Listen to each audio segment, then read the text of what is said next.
For EP, climbing walls and handholds is our business, but that's really not why we're here.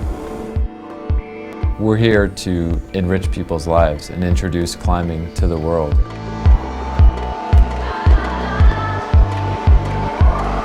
We know that once somebody gets an opportunity to go indoors and climb on a climbing wall, that they're going to be hooked and they're going to be a climber for life.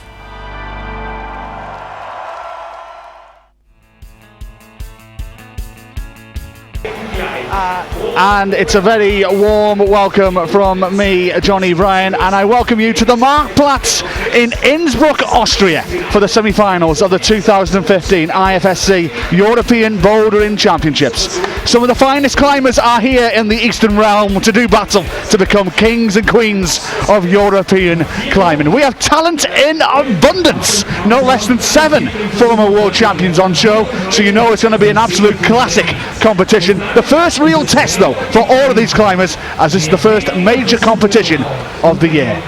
I'm delighted to say that Shauna Coxey is alongside me. Shauna, I know you want to be on that wall right now, but injury has put you to the sidelines. Hey, yeah, I'm very happy to be here, but of course I'd love to be climbing. I unfortunately injured my finger just on Sunday, so there was no chance I'd be able to compete, but I'm really glad I'm here. So when are you going to be back? I hope to be back for the first World Cup of the season, which is in about 2 weeks' time, so it's not too long, but yeah, I'm hoping it'll be alright. Well, you don't get the gold medal of being out there, but you get the silver one sitting next to me in the stands. 20 men and 20 women will take to this wall shortly. We got some of the best climbers in European climbing on show. We're going to narrow them down to 6 each though ahead of tomorrow night's final, and these are the 40 that will take place, that will do battle I should say, very, very shortly. We got, as I said, plenty of talent in abundance here tonight, Shauna. You've started to look at the 8 problems, the 4 men's and the 4 women's that will narrow this field of 40 down to 12, 6 men and 6 women headed tomorrow night's final. Where do you think this final will be? Well, semi-final I should say, will be won and lost. Where will be the harder problems that you may see here this evening? Having a look at the boulders, it's super hard to say which ones will be the most difficult, because it's really hard to see how good the holds are from a distance, and it's hard to read them because there are so many holds, but they of course are going to be really, really bad. And it's exciting that they put so many colourful volumes on the wall, and they look really quite hard, and I think it's going to be a really exciting show. Well, we hope so as well on this Friday night here in Innsbruck. The weather, well, luckily, as you can see on your screen right now, there is a massive covering over the wall, so the heavy rain that we've had here today, which bear in mind is the only heavy rain they've had here for about 6 weeks apparently. It's pretty unfortunate, eh? Yeah, Wednesday when you were here apparently it was 30 degrees and sunshine. Yesterday when I arrived it was like 20 degrees and lovely and warm. Today it has been heavy rain most of the day, but the dampness and the wetness will not dampen the atmosphere here. Of course not. The crowd is always incredible in Innsbruck, and I can say from experience that it's absolutely amazing to compete in front of this crowd. They're so knowledgeable and they know when to get behind the athletes, and they aren't biased at all. You get cheers for absolutely everybody, and it's going to be incredible. And I'm very apt, by the way, that our DJ just put on Raindrops Keep Falling on My Head. You know, it's as you can see on your screens right now, everybody's wrapped up in their anoraks and their waterproofs. It is, but luckily we're right at the back of the tent that you can see there, so we're happy. We're in the dry here. Yeah, at least we're nice and dry, hey? Yeah. Semi-finals get underway at the top of the hour, so around 4.5 minutes or so left before both the semi-finals get underway. I will be able to tell you, in fact, that it will be former world champion, the 2012 world champion, in fact, Melanie Zandor of France. She'll be going on first for the women, and for the men's it will be Stefan Scaperdi of Italy. They're going from left to right. Men's one and women's one is on the far left of the wall, all the way to the far right where they'll be finishing. We're quite a bit away. We're about 100 meters or so away from both of them starts, but you can make out. Not far away at all, but it's hard to see how good the holds are, and I don't think they're very good at all. Well, I hope not. These guys are super strong, and I think it's going to be a really hard time for them out there. But semi-finals is always the hardest round. I think people often think that it's finals, but it's the semi-finals because there are 20 athletes going down to 6, which is really hard for the route setters. But they seem to have put some pretty cool shapes on the wall, and I think it's going to be exciting to see. Indeed it will be. It will be very exciting to see. As I mentioned, 7 world champions on show here this evening. Melanie Zando is 1, Yulia Abramchuk 2, Julian Verme is another one, Anna Storr, Adam Ondra, Dmitry Sharafutinov, Alexei Rubitsov. World champions galore, is it? It's a who's who. It's a Hall of Fame of bouldering royalty over the last 10 years. So yeah, for those who don't know, Kilian Fischuber is hung up his climbing boots. Yeah, he's retired. He has retired, and he's grown a very nice beard, one must be said. Yeah, it's a pretty impressive beard. It's very impressive. Yeah, you've got to admit. Bearing in mind me and him are the same age, and I try and grow one like that, and I end up very not really good looking, but he pulls it off very well. He's currently working for German television at the minute, big pardon, Austrian television, ORF, and he's their colour commentator. He's on the stage at the moment. But he's pretty experienced behind the microphone though, after all these years competing. Oh indeed, well he's done his fair share of interviews. He won that European title in Eindhoven 2 years ago, decided that after the last year's World Championships in Munich, enough was enough, so he's hanging up his climbing boots. But who knows, you never know, he may make a comeback, you never know. It'd be pretty cool if he did, but I was speaking to him yesterday and he seems to be happy with his decision. And, yeah, I think it's always hard to come and watch events like this when you're not competing, but at least it was his choice. So yeah, it's good. I know, I've been trying to worm it out of him for the last 18 months. I know he's been hinting at it. I've been trying to. He's been hinting at it for years. I know, but I thought he was going to say it to me when we were in Toronto a couple of years ago, and he said, yeah, he's thinking, well, maybe end of the year. Then 1 more year, and then he's decided to hang up his boots. But must be easy to say 1 more year, but I think he made the decision, and he does seem to be happy with it for now. So yeah, we'll see. We shall see. As you can see, everybody's ready to go here in the Marktplatz here in Innsbruck. We're 1 minute 45 seconds away. The rain has definitely not scared off the crowds, hey?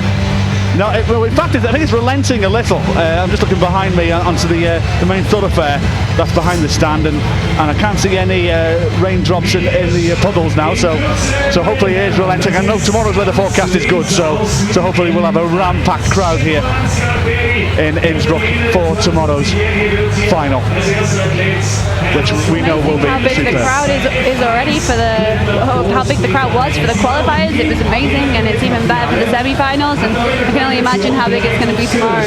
These are the gentlemen who are looking after this competition. The IFSC technical delegates, as always, Graham Alderson, the legend that is. IFSC jury president, Chief Judge Tim Hatch. And the weather, as you can see here, rain. 13 degrees centigrade, 60% precipitation, 79% humidity. It's hard to believe that I got sunburned and was sat out eating ice cream a couple of days ago, and now I'm here in my bobble hat and my down jacket. pretty crazy. Pretty quick transformation.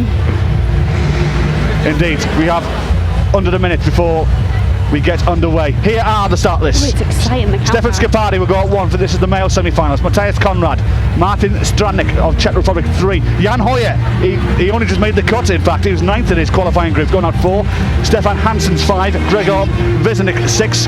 Mikael Moem 7. Andrea Meczezinski Victor 8. Domin Skofic is turning his hand to bouldering. He'll go at 9. Dave Barron's great to see him. He said to me earlier he wants to go out in his Zimmer frame now onto the wall. He's got 11. Roland Rugens 12. Lever 13. Bjorn Verhoeven. Jakob Schubert. Rostov Galvanov. Dmitry Sharafutinov. Adam Ondra as well. And Gigi Galimonde. Very quickly, Leah Crane, Melanie Zando, Hannah Midbow, Yulia Abramchuk, Mina Markovic, Julian Verme, Britt Sivega, Monica Ricci, as well as Ursula Neve, Charles Durit, Jessica Peels. All these guys have gone out late. Katerina Posch, Darina Fakitinova, Petra Klinger, Kata Zervine, and the defending European champion twice over, Anna Storr, will go out last. So I'm not sure if it's more nerve-wracking competing or watching. So we are underway here. Leah Crane is just pulling on. In Austria, as you can see, fantastic crowd here on this Friday night as our first climbers have taken to the wall. Stefan Scapardi and Leah Crane. Leah, the 25-year-old from Great Britain, and a good friend of yours. She's a really good friend of mine. We're roommates at this competition, so I'm of course rooting for her, and I get so nervous watching people I'm friends with and people that I know really well competing. I get nervous watching everyone competing, to be honest. You're a nervous wreck next to me, dear. No, it's much easier being out there on the mat, I think. Yeah, Leah, the 25-year-old Brit, 25th in the European Championships in Paris 7 years ago, is the best ever performance, so she's going to better that in the European competition. Her best 2 years ago as well, she came 7th in Millau. Yes, indeed. It's up there on my stat screen. 7th in Millau in 2013. Just missing the cut there to get to the final. Just to remind you, of course, if you're new to bouldering, the top 6 men and 6 women will battle it out in tomorrow night's final.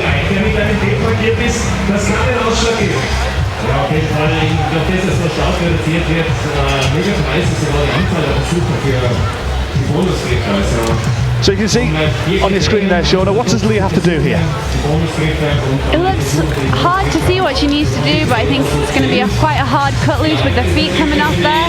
The hold that she's got hold of looks pretty good, but I think you need to get the thumb around that little screw-on that's bolted onto the hole, the little pink one. I think that'll be key when you're taking the feet off to help control the swing.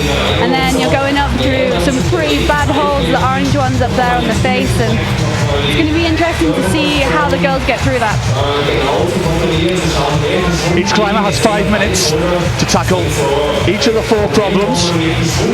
Yeah, we can see just how bad the holds are there.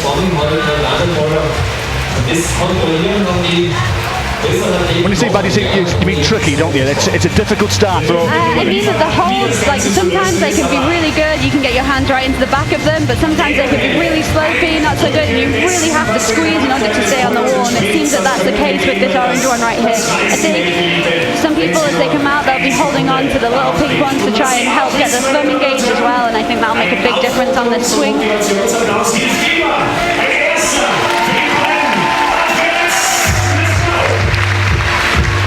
Crowd gets behind every athlete that comes out as well. It really is amazing to be here in Innsbruck. Oh, this looks really good from Leah. Really, really good. Yeah, that looks like it'll work. So she's got the methodology now. It's all about putting it into practice. And you've got to remember how hard it is being out there in front of a crowd this big. Like it is scary, and it's, especially when you're struggling on a boulder, to be able to like stay focused and get sight and be really focused on what you're doing is really hard, but I think they're both doing really well. It is one of the great atmospheres in climbing here in Innsbruck, isn't it, for bouldering especially? An infamous event. Yeah, I think the atmosphere here is incomparable to any other event, and like last year for me it was one of the most memorable climbing experiences I've ever had, so I know how it feels to be out there, and it is amazing. Oh, Leah's took the move, that's amazing. She's got that swing, needs to get that foot on now. And now she's off to the races. She's got plenty of time in hand. Nice, she's got the bonus there. So first, you can just hear the crowd, it's amazing. Well, her face right now.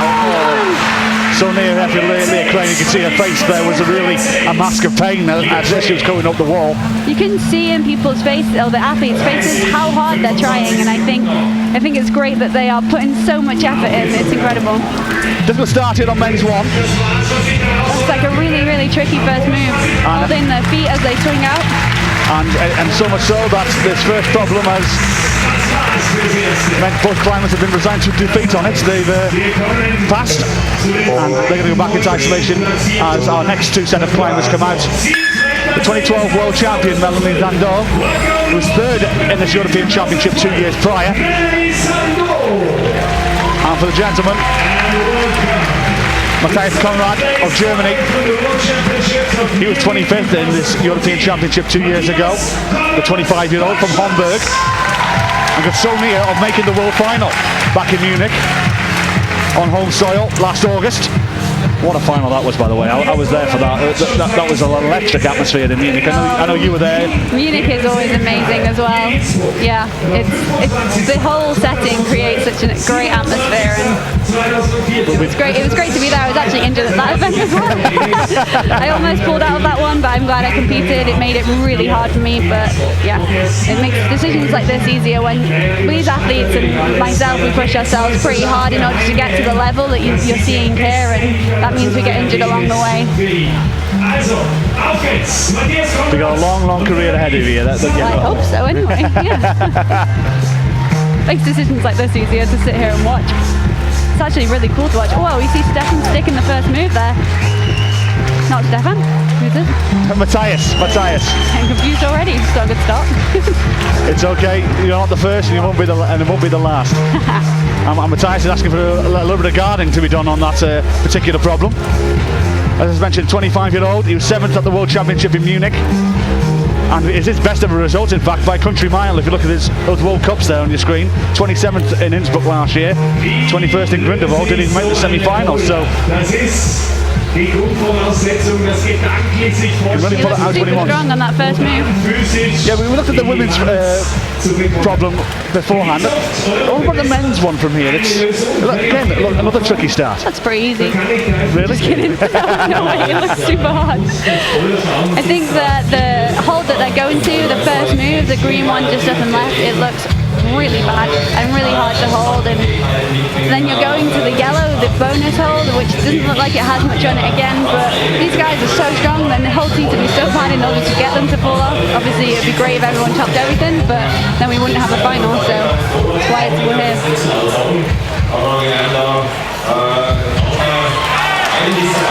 So 2.5 minutes Right up to there. go. Whoa. So it's super close. Not far away from Matthias. Matthias looks really strong on the volume there, the yellow bonus hold. And he's making his brush. He's just stuck there. Oh, so close. I was going to say Matthias is making his brush in his keep today, but the looks of things, it's about the 3rd time he's been up there now. It's amazing that it can feel so cold to us out here, but those guys on the mats up there, it'll feel really warm, and the holds will feel really greasy because the lights are shining on the wall and you've got all this pressure on you, and yeah, they've just been warming up behind the wall as well, so it's not like they've just walked out to pull on, so they'll be feeling pretty warm out there. That's why the bushes have to work hard. Just talk us through when you go a photo semi-final and a finals corner. You guys arrive in isolation, it's actually almost 2 hours before start and close it an hour before the start. What do you do when you first arrive? Well, I guess that depends on where you qualify and how long you've got before you climb, because you don't want to start warming up too early so you get tired, but you also don't want to start warming up too late, and it does take quite a long time to master that. For me, when I first started making finals, I'd enter the finals and be super tired, and I wouldn't be able to do hardly any warming up for the finals. So you really don't want to push yourself too much, but you want to push yourself enough. You need to be prepared to walk out onto the mats to pull as hard as you've ever pulled in your entire life. So it is tricky in isolation, but you also don't want to spend too much time getting nervous and hanging around. So you want to be kind of focusing on yourself and what you're doing, but not too much so that it adds the pressure.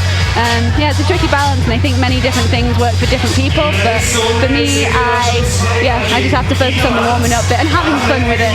I know it's usually, they call it isolation for a reason, so you guys don't get tested by me or anybody else, but I did put my head in round the corner in the past just to see.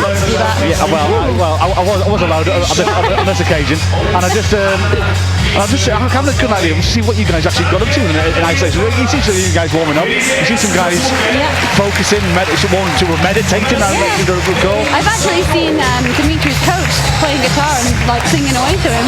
I'm not sure if that's meditation or not, but it seems to work for him. Both the climbers calling it a day there. Matthias getting so close, he did pick up the bonus though. 2, 1. And Melanie Sando as well, getting close. It was a great victory for Melanie on home soil in Paris 3 years ago.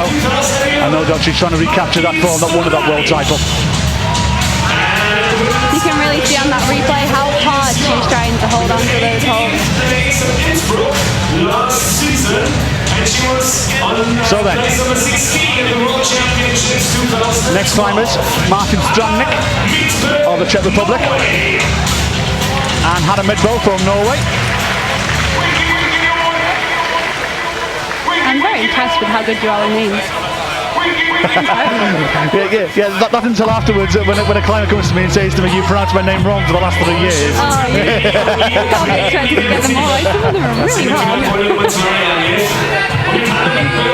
I still get mixed deals, I get my name wrong, so it's okay. You got that one right.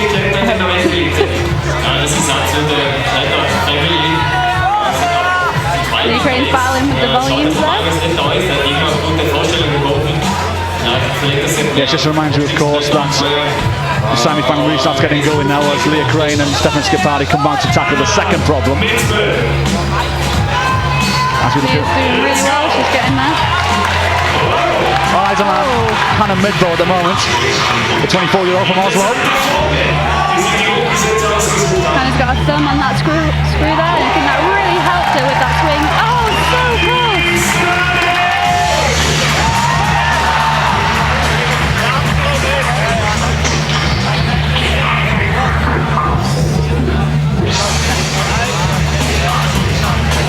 So we'll keep an eye on also the leaderboard as well. When we start getting towards the 13th and 14th climbers, getting towards the end of their 4 problems, you'll have an idea of what the target will be to make tomorrow's final.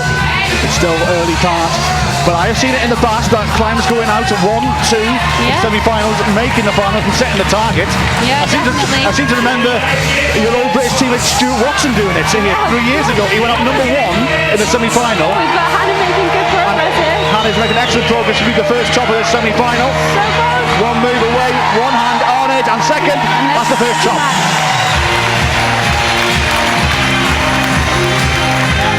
Good start for the Norwegian. Yeah, I seem to recall one of the first World Cups I did was here 3 years ago, and I remember Stu Watson going out number 1 in that semi-final. Yeah. And I think he had 3 tops from 4 bonuses from 4, and I think he qualified in 3rd place. So it does happen that going out early. 3 Brits in the final. Yes, indeed. Yeah. Remember it well. And we have 2 more minutes. On your screen, it's the 24-year-old Czech, Martin Strandnik.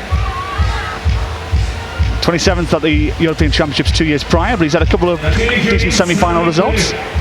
These holes that he's pulling onto looks really not that good. But he's not making them look bad at all, is he? Getting through there. You can see that they put the little screw-ons on for the thumbs, just to help them hold it. And the judges come out just to tell Martin that it was an illegal start for him. In the meantime, Schiapardi is making decent progress here on Really good progress on the slab. the second one, but welcome to the Commentators Curse Club there, Shauna. Oh man. The wall that he was climbing on is slightly off vertical, but that means that they just put really bad, like worse holes than you can imagine on there. Schiapardi, the 23-year-old Italian.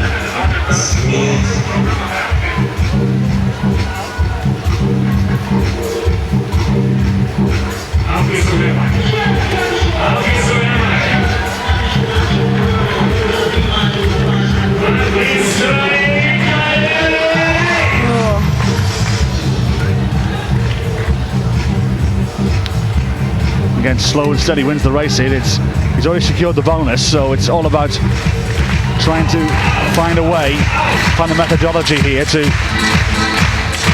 can hear the crowd really getting behind him. You see how small a hole that he's pulling on is there? I'm not jealous of him being up there right now. And I think he might be calling it a day on that one as well. Difficult test, our route setters. Renee and Jamie have set for the 40 climbers here this evening. Now then, the one number 1 has entered the fray. Jan Hoyer from Cologne. 4-time a World Cup winner, World Bronze medalist in Munich. And for much of that final, he looked the favourite to win it. It's really interesting in the men's, I think, because you really can't guess who's ever going to make it to finals. You can't guess who's going to win it because they are all so close. They're all such incredibly strong athletes, and it comes down to the boulders and it comes down to their performances and how mentally prepared they are. Absolutely everything counts for the guys. It's really close, and it's pretty close in the girls too, but it's really hard to guess who's going to make it to finals for the guys, I think, and I think Jan proved that by only just scraping into the semi-finals, and it'll be exciting to see how he performs here. I'm just looking at his qualifying score. In fact, he qualified 9th in his qualifying group. Yeah, only just made it. 4 tops from 14, 4 bonuses from 13. But he's going to want to be in that final desperately, and he's going to do everything he can to get there. But we'll see him getting pretty high. Will this help him though? You're going out early in the semi-final. Does it help you? Has it happened to you in the past? Do you prefer going out late or going out early? It's hard to say. I think you can take positives and negatives from either, and it is what it is. At the end of the day, you can't control where you're coming out once the qualifiers is finished. So you just have to go out and do what you can. Coming out early means the boulders are less chalked up and the holds are quite fresh. But coming out late means the boulders are more chalked up. You can maybe see where to go a little easier, and there's chalk on the holds. But yeah, I think the pressure builds and builds as you go through the competition. So there are pros and cons. For me, I think I prefer coming out nearer to the end, and that's what I'm most familiar with after qualifiers. So yeah, I guess that's what I'm used to now. But yeah, while you're in semi-finals, you're just so psyched to be there, and of course everyone wants a place in the final, but everyone knows there's only 6, and if you can enjoy the experience, I think that's the most important thing.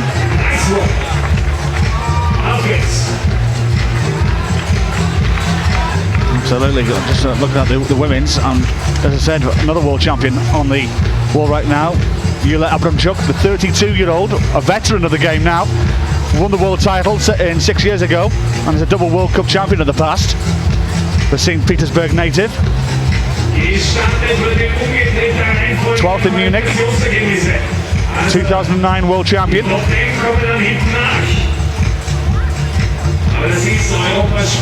And officially the oldest competitor in this female semi-final. Just trying a different technique here with the toe hooks.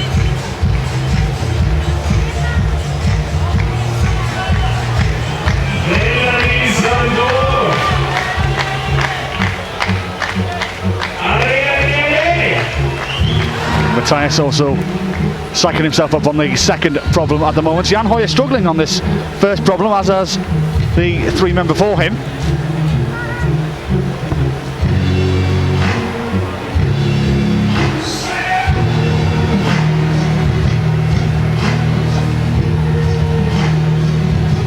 Jan is probably the strongest male competitor, or one of the strongest male competitors out there, so if he's struggling, I think it's going to be really interesting to see how the other guys do.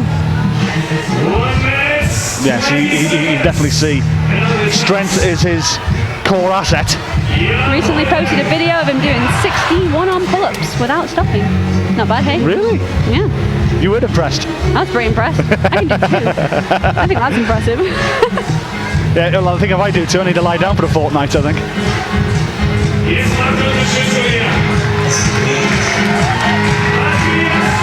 Conrad. Making excellent progress on this male second problem. This is where Scapati come unstuck. You've really got to stand on those feet and make sure you're trusting them, which isn't easy to do. You can see there from your pictures of just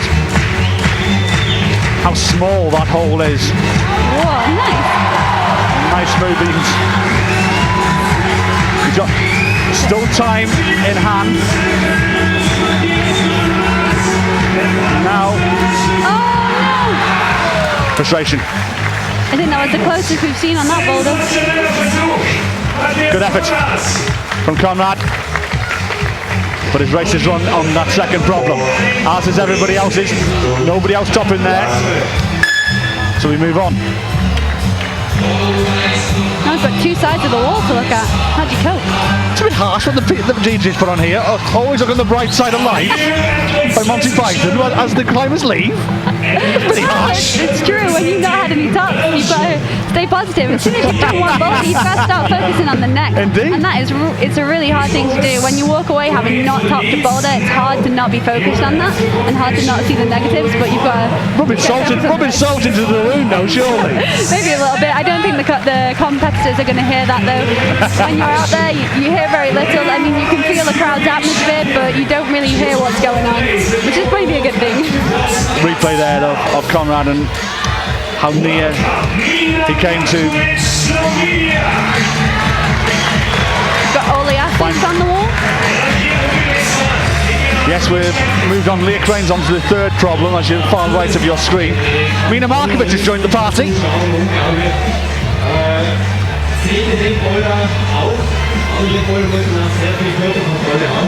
27-year-old who has won 2 World Cups in bouldering in the past and was second, the silver medalist at this European Championship 2 years ago as well.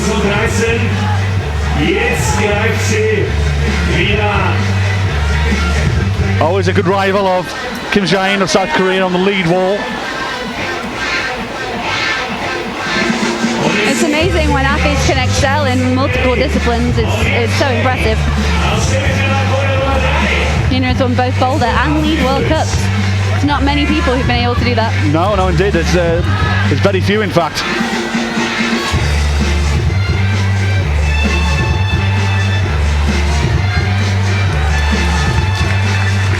And Leah getting the bonus.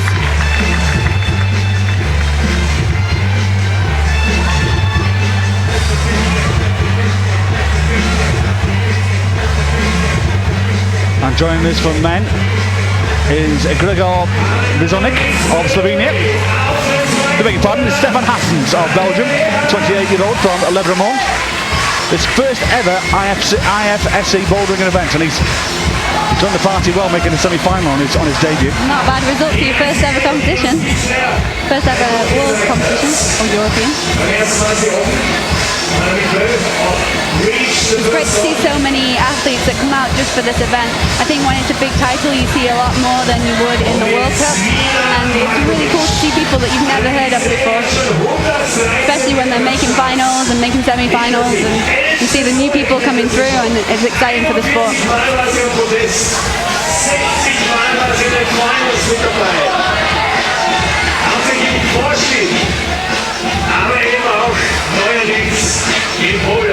Mina Markovic, the 27-year-old from Pucja in Slovenia. Mina can often find a technical way around a really powerful move, and it seems like that's what she's trying to do here. Just to tell you as well at home, we are using the pictures from the local German station, local German broadcasters ORF, so they're cutting from climber to climber to climber to climber throughout their coverage. So I know a few have already been asking already about the split screen coverage. We're at the hands and the mercy of our directors from Austrian television in the truck. So we'll keep you abreast of what's going on around the wall. If anybody tops, you'll be the first to know. But we are at the mercy of local directors. And what they show goes. So as you can see, this is Stefan Hansens of Belgium. As I mentioned, his first IFSC bouldering event. 50 seconds. As my co-commentator next to me is trying to take a cheeky selfie. Of course. Social media is important. Plenty of the Twitterati out there, I know.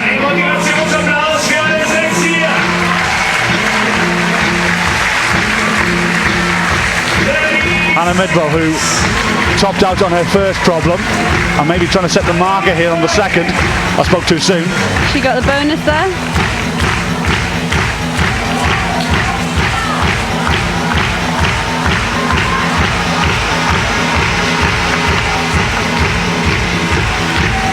But most of them calling it a day. I think Leah may have one more go. She's got time to do so if she wants to. 5 more seconds. No. Leah Crane's calling it a day as well. So we move on. We're now really starting to warm up on this semi-final.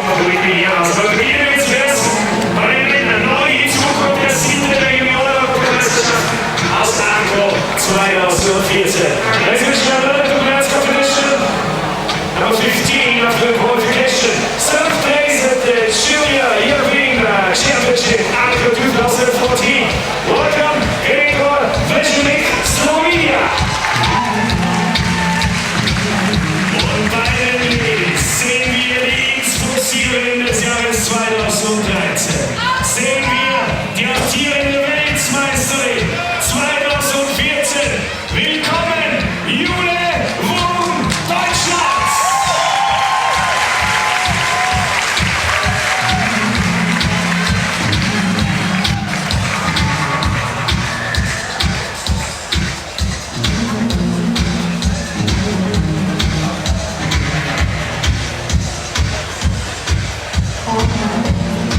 So we move on.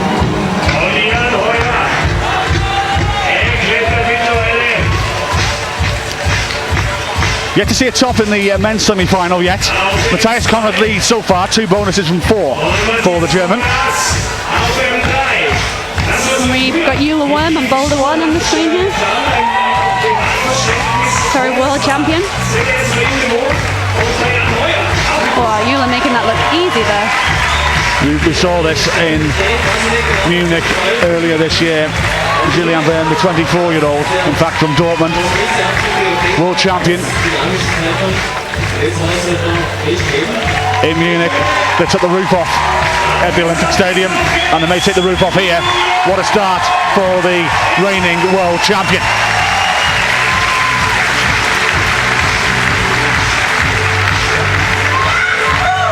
She'll definitely be wanting a place in the final, and that's a really good start.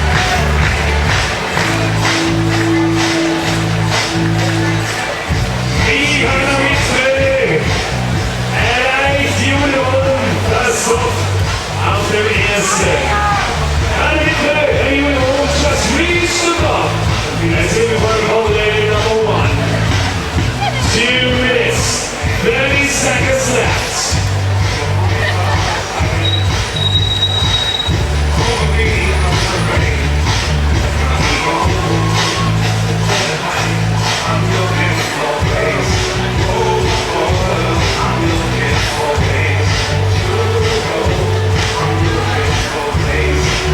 So just over 2 minutes to go for all these climbers. Melanie Zando also making it out to the third problem of 4. She's over halfway in her semi-final. Gregor Viznik on your screen right now.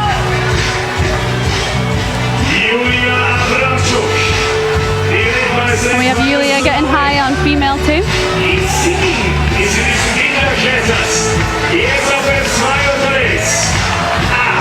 Well, the foothold on that black volume must be really bad. I think every athlete so far has fallen off because their foot hasn't stayed on the hold.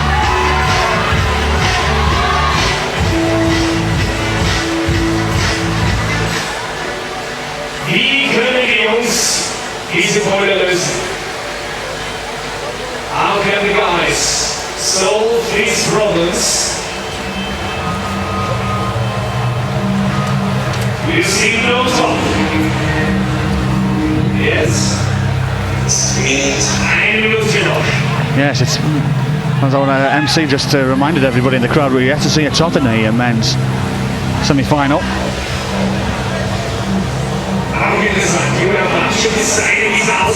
Got Jan pulling onto the slab again.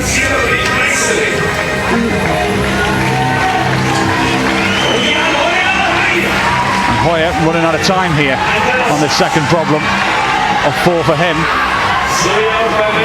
These boulders are proving to be really difficult.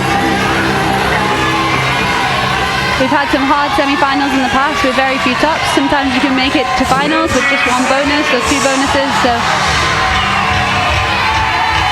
Yes, only 2 women so far have topped out in the semi-final. That's Julianne Worm and Hannah Midbow. but we've got a lot of athletes left to come. Just mentioned talent in abundance here in Innsbruck. Hoyer misses out.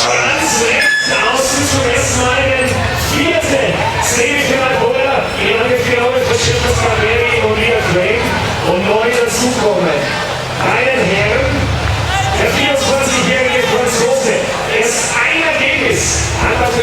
internationalen Wettkletterbühne zu Buche So we move on. 20. Mann in Laval. Jetzt hat das Team bei den Europameisterschaften für das Semifinale qualifiziert. Welcome, Michael Nathan Frost. Und das, meine Damen und Herren, French climber Michael Moen, 24-year-old from Strasbourg. The world number 62, 4 tops from 4, 5 bonuses from 5 for the 24-year-old Frenchman. You see Mina getting high on female too here. And the big cheer is for the Austrian, Berit Schweiger, the 20-year-old from Telfs. 4th in 7th, I do beg your pardon, in Mina Laval. nearing the top of female too here. Yes, indeed, Mina Markovic has up one hand, Got the last hold in one hand. and the second one is there, third top of the day in the semi-final. Markovic is on the board. No doubt that'll please the Slovenian camp. Doesn't seem too pleased about it.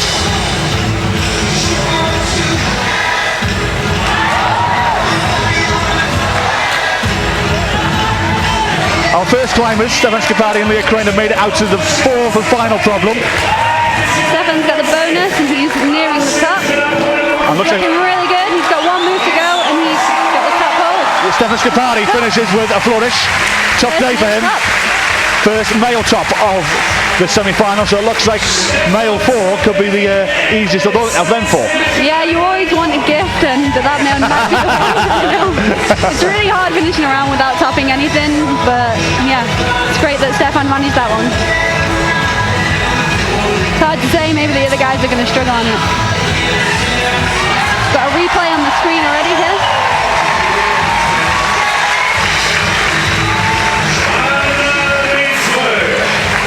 Hannah Midbow is making excellent progress on female 3. Well, she's looking really good. The crowd right behind her as well at the moment. I've just seen the replay of Skipari and Midbow goes. That was a really good effort from Hannah there. Hannah and Leah on the screen.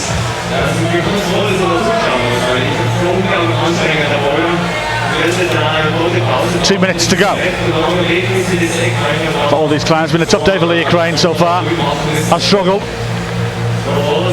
Leah came into the competition not really knowing what to expect, but really hoping to make semi-finals, and she is so happy to be here. She was absolutely buzzing yesterday and all day today, so I think she's going to be really proud of what she's achieved here, and yeah, I think it's going to be a great season for her. Did I read somewhere that she took part in a game show? Yeah, Ninja Warrior, I think it was. I thought I read that somewhere, yes. In the British version of the Global Game Show Ninja Warrior, so yes, I'll have to ask her about that next time I see her. In the meantime, these are the warriors taking part right now.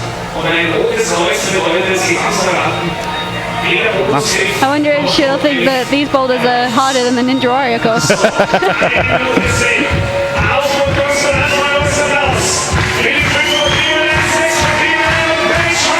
But it's like a Taking the jump again on it. 20-year-old from Telfs, briefly sold. Midbow in the meantime is the one who can really set a good target here for the rest to follow. She's already got a top under her belt. He's a 24-year-old Norwegian. 45 seconds.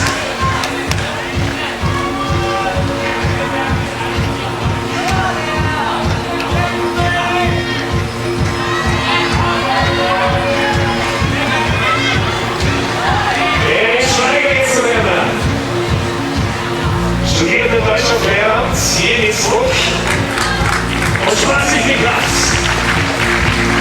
Danke, ladies. So these climbers just having one more go before the clock hits the 0. Just the Belgian and the Czech remain.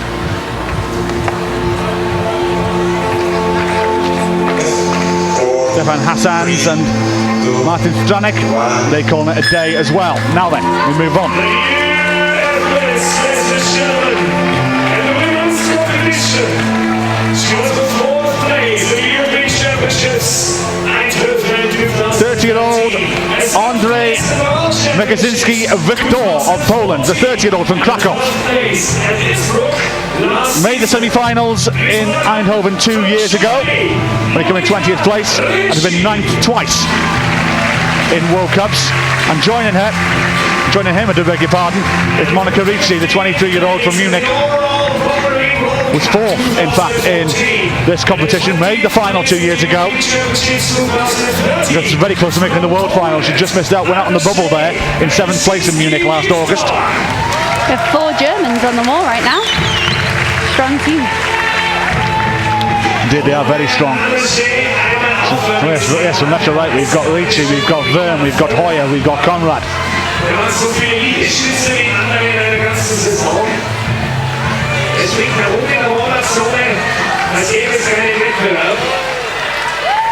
Jan Hoyer so far has only got 1 bonus under his belt.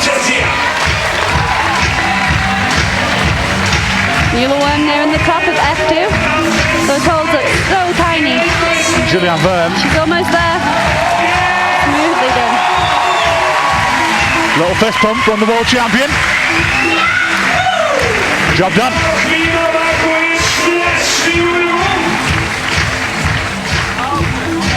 So Wurm takes the lead in the women's semi-final.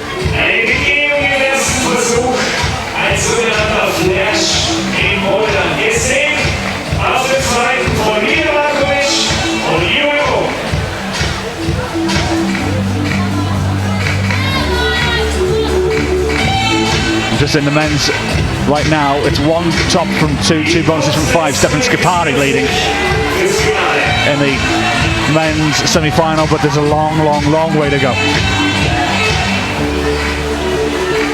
The boulders are proving to be really difficult for Jan Hoyer. Yes, he's having a tough day today. Is the wall number 1. Leah Crane's day is done. She finished 2 bonuses from 8. No tops for Leah.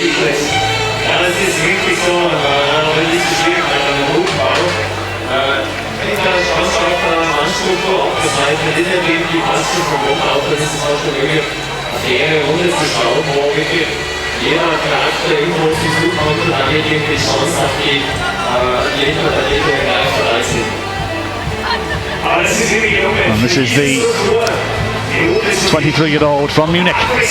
Not far a drive away, just 2 hours. Monica has her thumb right in the bolt hole there, trying to hold on to that. Yes, Monica hasn't had to travel too far. Easy car ride down the autobahns here to Innsbruck. Myself and my producer took the scenic route from Munich over the Alps on our way here. Does that mean you got lost? I think the sat-nav took us by the scenic route, I'll have you know. And it was beautiful. I must admit, actually, it was absolutely beautiful.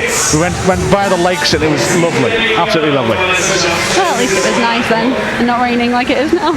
But much to maybe the frustration of my producer, who was looking forward to doing 100 on the autobahn. You didn't get to go on the autobahn. I think very briefly, about 10 minutes.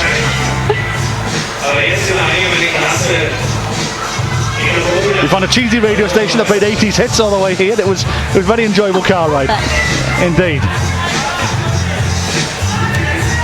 Wonder if we'll get any cheesy 80s hits tonight from the DJ. We may do, but the opposite of cheese is chalk, and there's plenty of it on the wall right now. And in some cases, it's beginning to struggle. And Matthias Conrad is gone off for a wander. Skipari was the one who topped out on that one.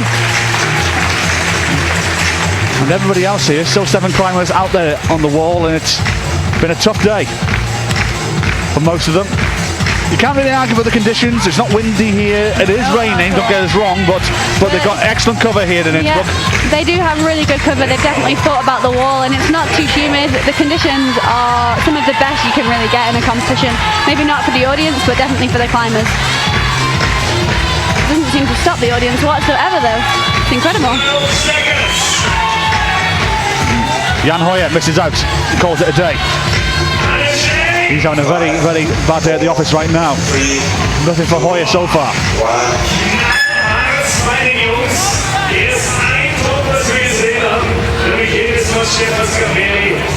When you're in the back of isolation, you're going out late in a semi-final, and you're not hearing many cheers go up. Yep. Is that giving you an indication? Hang on a minute, I'm going to have to concentrate on these because nobody else is getting them. That's a good question, actually.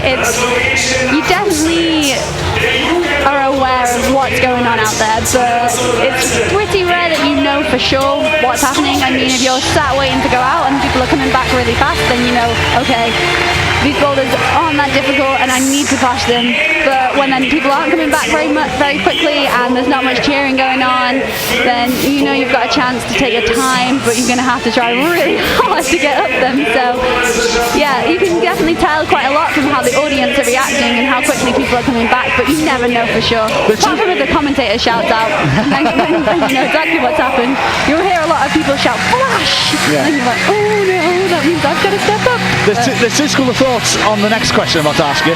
Would you like to see a leaderboard in isolation so you have an idea? No way. No? Personally, no, I wouldn't. So you have an idea, I'd like to say, if you're going out last in a final and you know you've got a topper and no problem in 3 goes, I wouldn't mind if there was a leaderboard, but I'd like to say I wouldn't focus on it too much, but I don't think that I would, because for me I want to climb my best and I don't think that anyone else's performance should impact that. I know it does, but I try and focus on just what I'm doing. We don't come in to beat other people, we come in to climb our hardest, and if we win, we win, but at the end of the day you can't do any more than what you've got. You can't give any more than what you've got.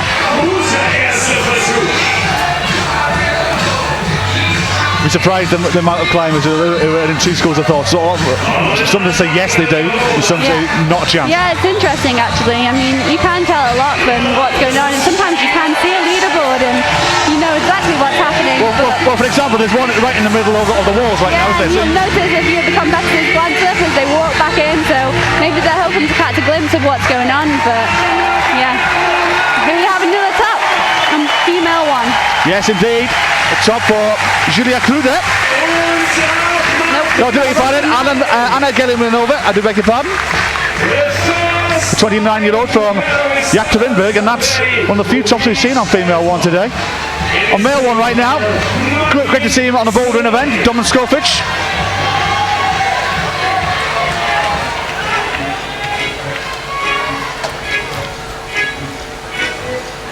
Seen Domin many times on the lead competitions. Got to know him really well actually during the Asia Tour last year.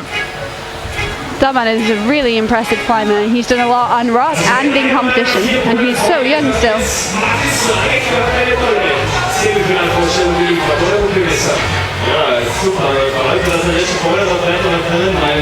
So 2 minutes left for all of these climbers as we approach nearly off the halfway mark. Markovic is another one that could be a danger, not just in lead climbing but in bouldering as well.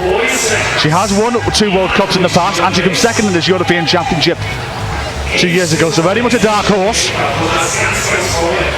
Mina tends not to be a very big fan of jumps, and she's very good on the small crimps, but this is a jump from a very small crimp and it's proving quite difficult for her.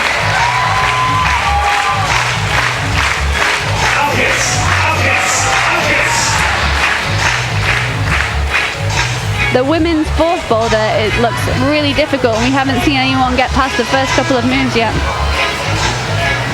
As I mentioned, Domin Skofic, the 20-year-old from Radovica, I beg your pardon, Radovica. He's got the bonus here. As I mentioned, he's very much a lead climber. He podiumed 3-4 times last season in lead climbing. And the lead season doesn't start until Chamonix in July, about 6 weeks' time, so come to give some bouldering a go and have a little bit of fun. No doubt he's will be enjoying himself here in Innsbruck, as we all are. And Barita's, she's standing up on the black volume, heading over to it. Oh, it looks like it's a really tricky balance position up there.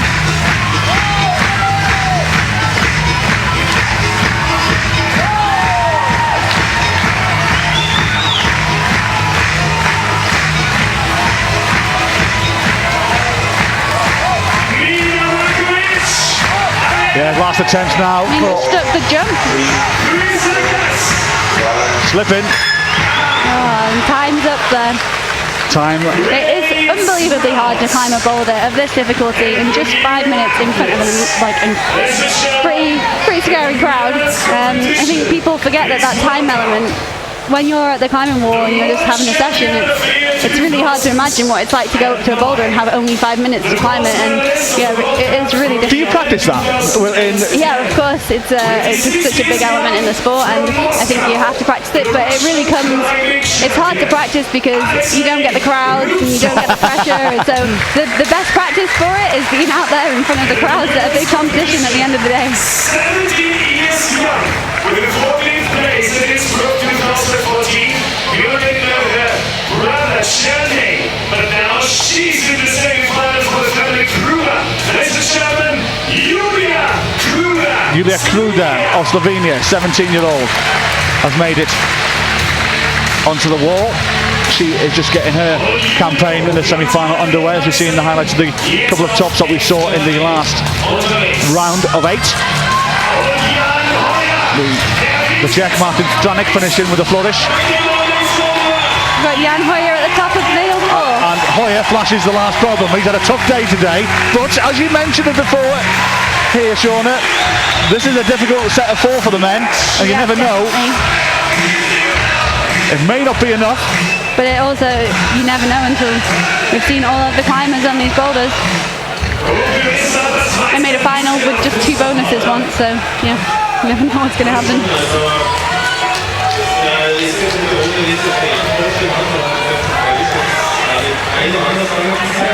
Moni near in the top of F2.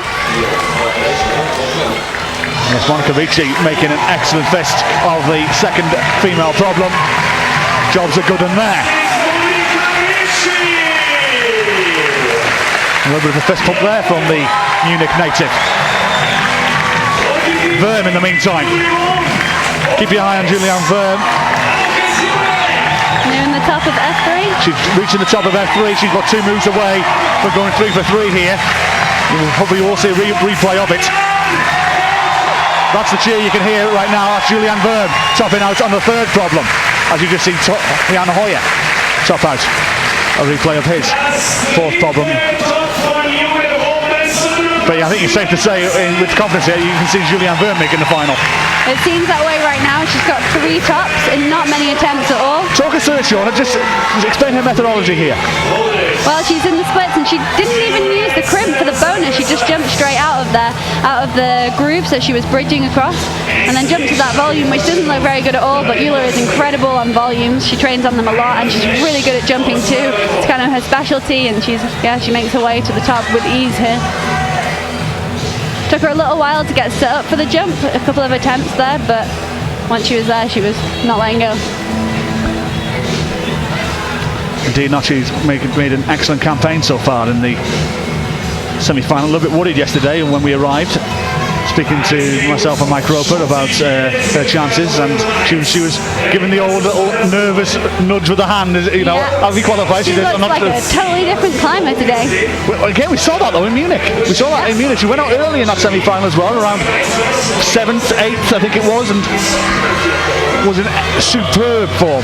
Well, last year Jan Hoyer only made the semi-final due to a boulder being cancelled because of the rain, and that put him into the semi-final, and then he went on to win the event. So it does show that you can come through really low down in the semi-finals and go on to win the event.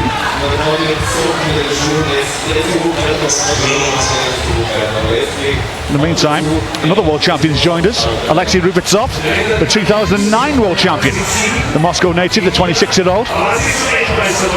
Hasn't really taken part in many World Cups in recent time, though, but there's an update where we are right now. Hoyer's top is still to come in, but if Martin Stranik and Stefan Skapari, 1 top from 2 bonuses from 4 from the Czech, 1 top from 2 bonuses from 5 for the Italian. Hoyer's is yet to be added, but no doubt he'll go into the top because I believe he did flash that last problem, so he'll go into 1st place. It'll be a nervous wait for Jan as he watches all of the other climbers now. Long way to go. In the meantime, the female one, Julianne Verm, that is yet to be added as well. She is, I think it was 3 from 5 she may have done. I'm just checking on the leaderboard, and the arena hasn't updated either, but she's definitely will be in 1st place. Markovic, Ricci, 2nd and 3rd. But as I said, we're not even halfway through the semi-final yet. Still a long, long way to go. I was told that Alexei won a World Cup after only 2 years of climbing. I don't know if that's true, that's what I was told.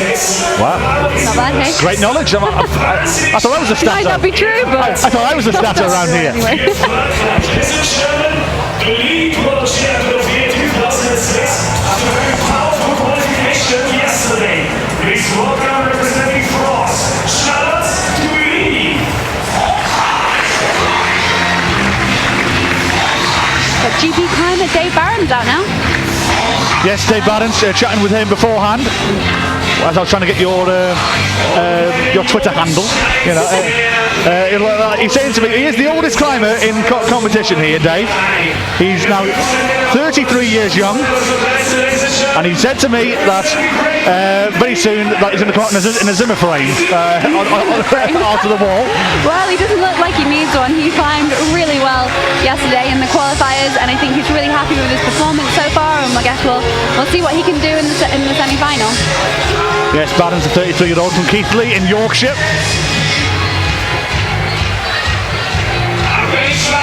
13th European Championships in Birmingham 2008. A former world finalist, a former world bronze medalist, Dave Barron's. What you're looking at right now is the Austrian, Britzweiger. But he is making good progress on F3. She got the bonus. And she's there bridged in that corner.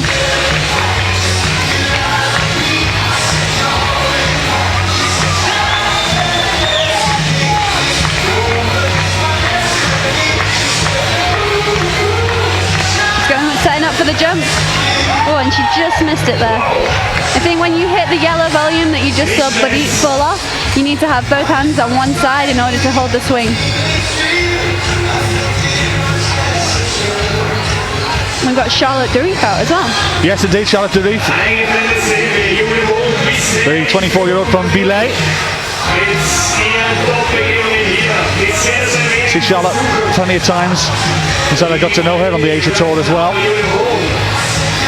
Such a great fraternity, the group of climbers are, whether they're all lead or the boulderers, everybody, there's no animosity anywhere, is there? It's everybody's enjoying themselves, enjoy their climbing. It's just lovely to see in an international sport. I think it is a really rare sport. I guess we never compete directly against each other in bouldering and lead anyway, so you just can, all you can do is go out, try your best, and then once it's over, it's over. There's no way you can go back, so I think that's pretty magical about the sport. Hier Startmann, Österreichzeit, der Österreicher, Europas Elite, Artisch, auf Weg. 1 minute 50 seconds. And Dorit sticks the jump there. Not the way I thought it was going to go. She managed to hold it with her hands on either side of the volume, which was really impressive. And she's pressing up, she's getting her foot up now. You can see on the screen. She's so close, and she missed out the second to last hold and gets the top. Much to the delight of this partisan crowd here in Innsbruck. It must be absolutely incredible to compete in front of your home nation, and I can only imagine how it must feel for Dorit today. Well, in all fairness, two of the best competitions I've ever commentated on was one who was here 3 years ago when Verschuben and Storr won, and there was about 6,000 people here in the Marktplatz. It's amazing to think that many people can fit into such a small space. And the other one was last year in Munich when Julian Vergne was going up to the top. It was so emotional. It was deafening there. I was crying and I wasn't even on the podium. It was amazing to see Eula win in front of all of her family and the crowd that really were behind her from the very beginning. She totally deserved it. Another top for the Belgian. Stefan Hassans. You see the lovely weather on the screen? And as you can see the rain still coming down. Oh, is it still raining No, here? it's not raining right now, but it is threatening to. I'm seeing a lot of umbrellas going up behind us right now. Not very optimistic that it's going to be dry for long. Indeed not. Glad we're nice and covered though. So it's a very unusual event, this European Championship, because unlike like World Cups where you sometimes squeeze the qualifiers and semi-finals in a day and then the finals a day after, or it could be a semi-finals and the finals in one day as well. This has been spread over 3 days. Yeah. So qualifiers were yesterday, Thursday, semi-finals today, finals tomorrow. Yeah. It's Definitely, it's not normal for an event, but I think that maybe they've done this so that we can get a crowd behind all of the rounds, and that has really shown. I mean, yesterday the crowd was incredible for qualifiers, and it's even better today. So I think that it's really putting on a great show, but it does feel strange having this now. I feel like it should be the finals, but it's strange for me being behind on the other side of the barrier anyway, so it's been a very strange event. I think it'll be really unusual for the climbers to do this over 3 days, because they're expected to perform 3 days in a row, whereas normally we only have 2, but that could make for some interesting results as there's more rest before the finals, so people won't be tired, they'll be fresh and ready to Yeah, that's what I was about to say, because sometimes when you have on a day of the finals, you'd have a semi-finals in the morning. Yeah. You know, it could be, you know, a lot of these guys will be fresh with 24 hours rest. Yeah, Finals definitely. tomorrow, 7:30 here local time. Yeah, and that'll benefit some athletes and it will hinder others, so it'll be interesting to see what happens in the final. I'll just give you a rundown. I can see the women's leaderboard right now. Verm does lead, 3 tops and 6. Yes, And she leads by 2 tops, in fact. Mina Markovic is in second place, 1 top from 1. So, And Yula's just pulling on to the 4th boulder now. Yulia Kuda flashing the 2nd boulder. Julia Kluda, excellent stuff from her. Jerne Kluda, the Slovenian, didn't make it. 21st place? 21st place. He was very annoyed with his performance for the world runner-up of last year. I think you'd almost prefer to be 22nd, just so you're not that 1 place out. And that's Julia Kluda. See the replay? You can see just how tiny those last 2 holds are. And Alexei Lubitsov is making a good fist of men's problem number 2 right now. He's about 3 or 4 moves away as he tries to come across the problem. Couple of seconds last hole now. Not many people have got this right today. And for the crowd behind him, Melissa Neve is the climber you just saw briefly there. Back on Alexei. To get his foot out across to that white one, or match his feet on those 2 little purple ones. There we go, stepped his foot across. This boulder looks really difficult. The 26-year-old Russian is making a good effort of Looking this. very comfortable up there, but he's making good progress. Well, some of the best progress we've seen so far. Unlucky. But I think he knows the way to go now, so I think he'll have 1 more go. He's got plenty of time in hand to do so as well.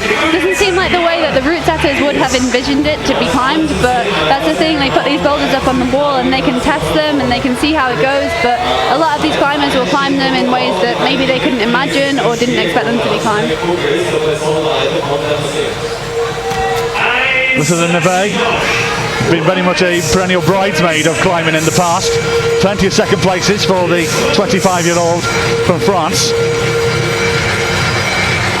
So many podiums, Melissa. And it's only really a matter of time before she picks up a maiden victory, whether it be a championship or a World Cup. Yeah, definitely. She's been on her fair share of podiums and she's missed out on the gold so many times, and she really is an impressive boulderer. So it wouldn't surprise me if she was out there in the final tomorrow.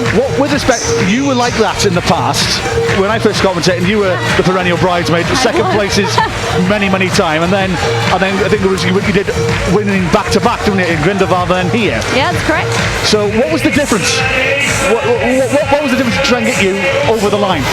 It was quite hard for me. I always thought that I could maybe win after coming so close. I mean, in Innsbruck here just 3 years ago, I missed out on. I was here, yeah. I was here by maybe 1 attempt, I think. It was 1 attempt, yeah. And I just started making World Cup finals, so that was so crazy for me to be that close to the gold. And I think it was really good for me that I didn't win. It might sound a bit strange to say that, but I think that was really good. And then, yeah, I just kept managing to make slight little improvements. And Rubitsov's got 10 seconds. He's got 10 seconds. Well done. Well done. The 2009 world champion, well played. And the first top of men's too. Indeed. And that's how you win. You just keep getting to the top. Was it a case that you had to learn how to win? I think so. I just had to accept that I could as well. And my first goal in Grindelwald just made me relieved more than anything else. It felt like it was almost a little bit of a curse. It sounds silly to say, but I finally got there, and then it seemed that wasn't impossible anymore. It felt possible, and then that's how you get there.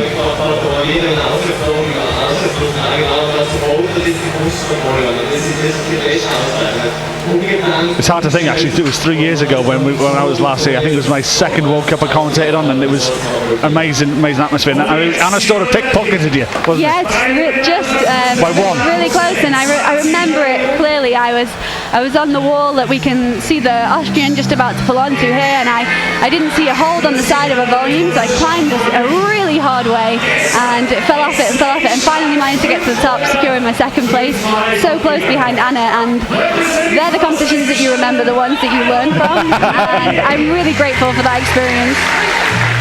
Another Austrian has come out to play, Jessica Peters from Haag, the 18-year-old, former European youth champion. It's really exciting to see the youth that are coming through, the next generation.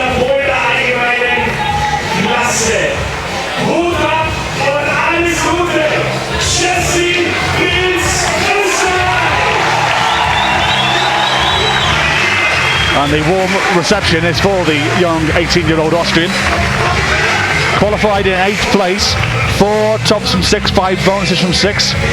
And this is a professional bouldering debut in the senior level. It's not a bad first result being in the semi-final. It's amazing how many strong climbers Austria has produced over the years. That's Charlotte de Rief on top 2 right now. Charlotte was climbing with a knee brace on yesterday, and it looked really painful for her to drop off the top of the boulders, but it doesn't seem to stop her, and she's getting really close now on F2.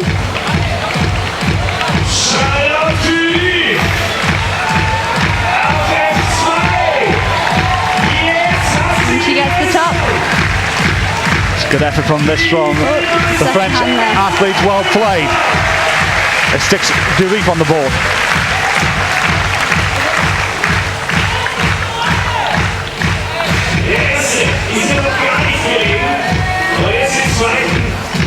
These men's blocks are proving to be really difficult. We haven't seen a top on 1 or 3 yet, I don't think. I think you're right, so yes, in fact, it's not that many. I'm just counting the amount of tops so far in the men's semi-final. I'm counting 5. Hansens, Scapardi, Rubitsov, Stanek and Hoyer, the only men to have final top so far. I think Jan Hoyer will be crossing his fingers right now. And well, he leads, he does lead. But he's going to need a lot of help if he's to make the top 6.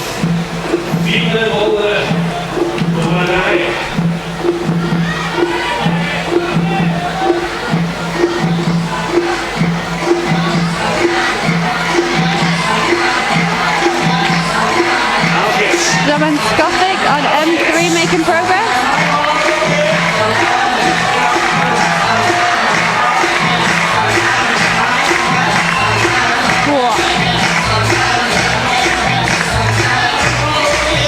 There's Roman Skopik. Looks like he's making snow angels in the chalk right now as he just comes off the mat. Dave Barron's making steady progress on men's 2. I spoke too soon, he's just come off the wall.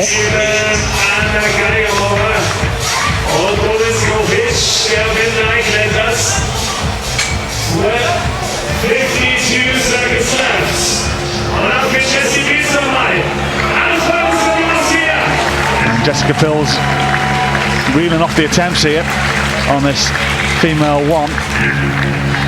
We're getting towards the business end now of this semi-final. Still plenty more athletes still yet to come out with some of the bigger names. As the French athlete Moen finishes off well. Well done. And a nice one-armer on the last hold there. Well done to him. So nice to finish well. Finish with a flourish. It's always good to finish with topping up boulder, definitely.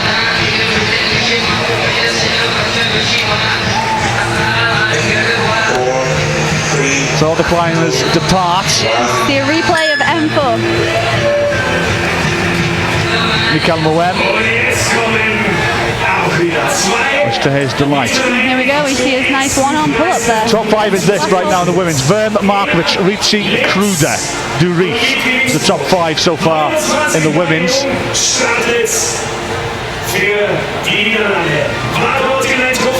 And I'll give you the men's top 5 shortly as well. Still plenty of climbers yet to come out as well. Anna Stoll can't last, by the way. Hoyer, Stranik, Scapari, Rubitsov, Moem, Hansens. The top 6 there. Rubitsov still has 2 problems left to play as well. In fact, there it is right on your screen right now. Hoyer, Stranik, Scapari, Rubitsov, Moem, Hansens is your top 6. They'll have one top so far. And Rubitsov still has to come out for problem 3 and problem 4.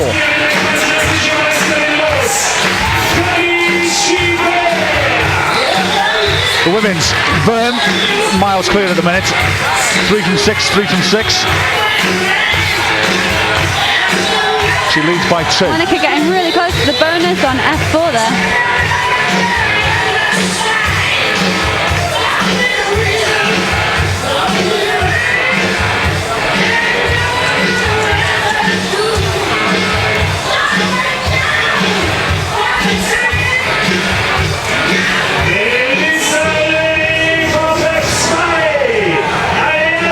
Coming out, Jörg Verhoeven, the 29-year-old, now living in Innsbruck. You can see Fanny and Melissa on the wall here.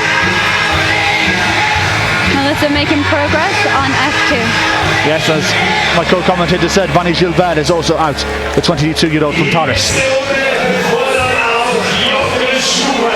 And we can see a different approach on M4 here. Hopefully we'll get a replay of this on the screen in a minute. Yes, very, very different there from, I believe it's the Pole, Andreas Mekazinski-Victor. He has to be one of the funniest guys I've ever met. He is always entertaining in isolation, doing crazy moves, warming up in incredible ways, and yeah, he is such good fun to hang out with. He's currently trying to do the dyno on M4 statically with his knee on the foothold. And it seems to be working right now. Fair play to him. In the meantime, this is Roland Rugans, the Latvian, 23-year-old. He actually looks quite comfortable on the slab there. Oh, and he just popped off that again. Yes. Oh no. See, it happens. It happens. Trust me. I'm not sure I like this commentating. You know when these climbers watch it back and they, So it's not up to us on the wall at all. no, it's all about us up here. We decide in the gods. Yeah. Right, let's see. Start being nicer to you. Just looking around, there's hardly a seat taken up, and so much so that somebody's hanging out of a window in one of the blocks of flats across the way in the Mar flats. She seems to be having her dinner there. I think she's having the dinner Not bad viewing for the evening, guys. in the window. I might even tweet a photo of that. It's pretty funny.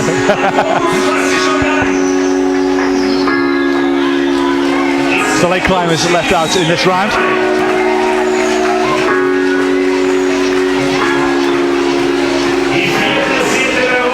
I think Julian Verm's score, I think, is, you would argue, I think he'll be up there. The top 8, you'd say at least. In the meantime, we do have a top incoming. Melissa de Neve. Little Miss Sunshine brings a ray of light on a rainy day. She is so entertaining when she's out on the mats in front of the crowd, and she really does put on a great show.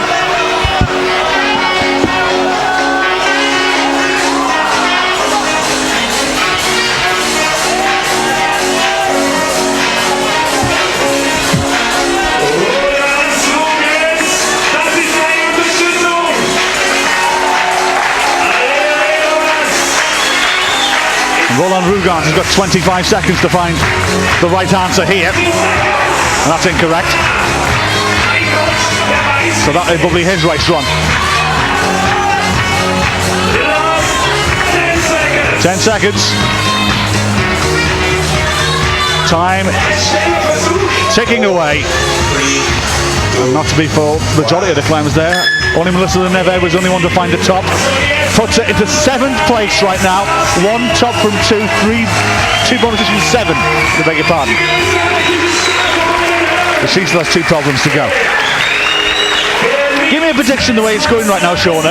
What do you think will be enough here to make the top 6 in both competitions? Oh, it's hard to say right now, but we don't have that many athletes left to come out. I think in the guys, it's looking like you can make finals with just 1 top, which is crazy. And the girls, I think you're gonna need 2, but that's hard to say right now. You might be able to get in with 1 quickly. Innsbruck's own Jakob Schubert.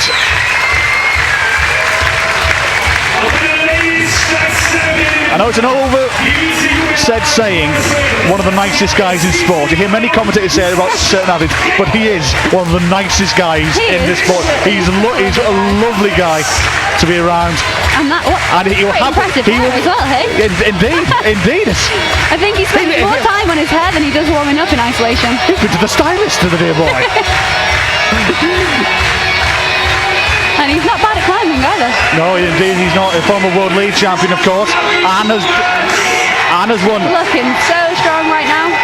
He's won 2 Bouldering World Cups as well. First person to top this. Oh, commentator's curse again.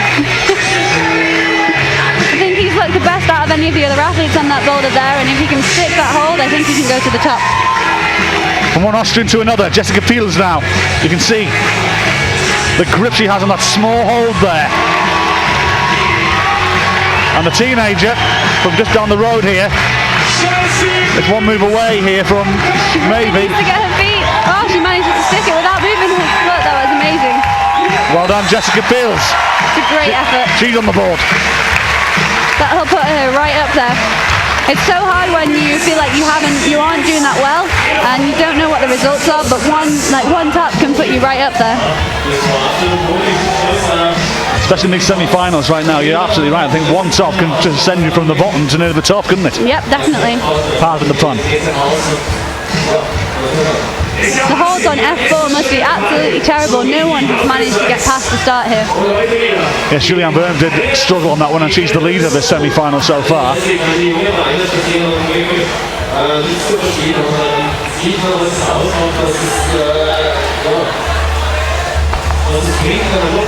I'm just looking at the leaderboard. It's Vern, Urici, Markovic, Kruder, Pils, Dury. That's the top 6 right now. See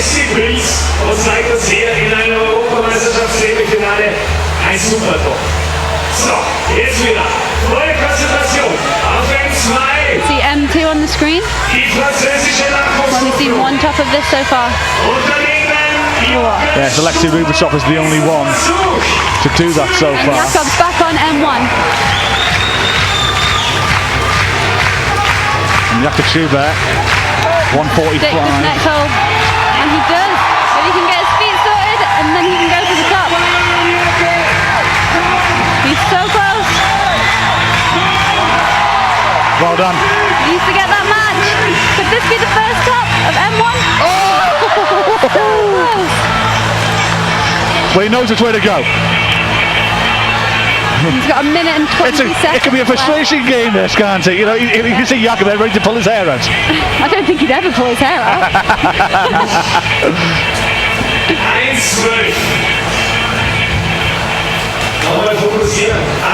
That was by far the closest we've seen to M1. Indeed, Jakob Schubert, the 23-year-old from Innsbruck here in Austria. It can be a really frustrating game in bouldering because many of the athletes have managed to get the bonus on this, but Jakob has been so much closer than anybody else, but that won't be represented in the results. So he really needs to get some tops under his belt. You get nothing for nearlies in this game, do you? Nope.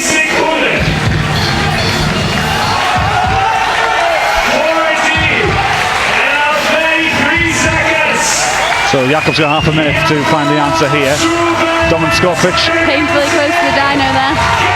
He's gone, and a few on the eastern side of the wall of calling it a day.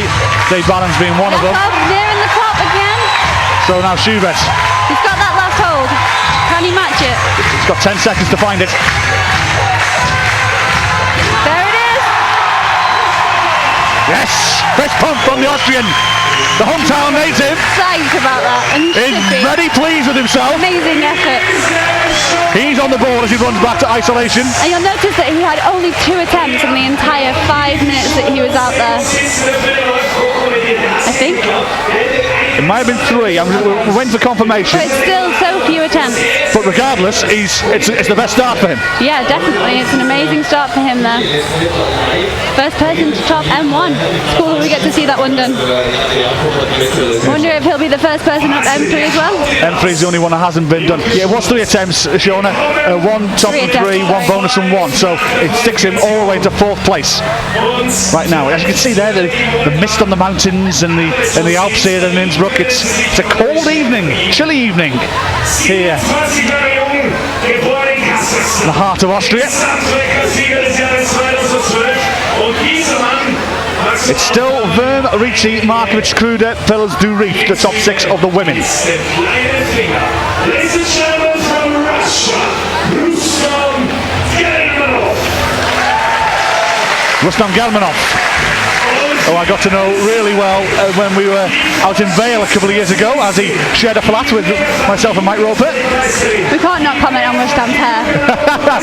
Well, also, I can't comment on hair like that either. You know, I'm not an expert when it comes. I'm a little bit speechless.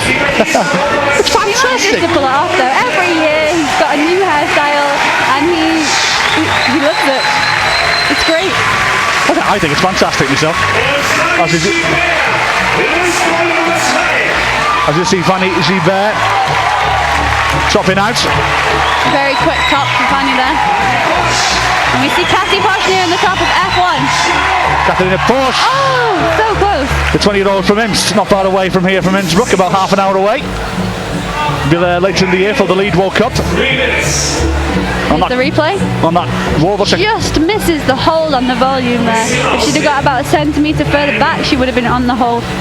Rustam Gelmanov, der mal probiert. Er schaut jetzt recht weit aus, wie aber ich bin mir sicher, die Rückbahn ist gut ausgecheckt und man schaut, dass es für andere Kletterer wie ihn wirklich lösbar ist. Und ja, du musst dann schauen, dass er nachher von diesem System ändert, wenn er jetzt auch We see Alexei just trying to do the dyno static again. Yes. On M4. Well, Rubitsov actually, if he finds the solution there to that final problem, I think it might be good enough to see him in the top 6.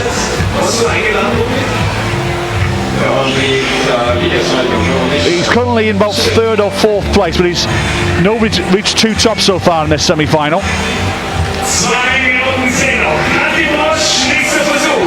Kathy Posh is pulling back on F1. She's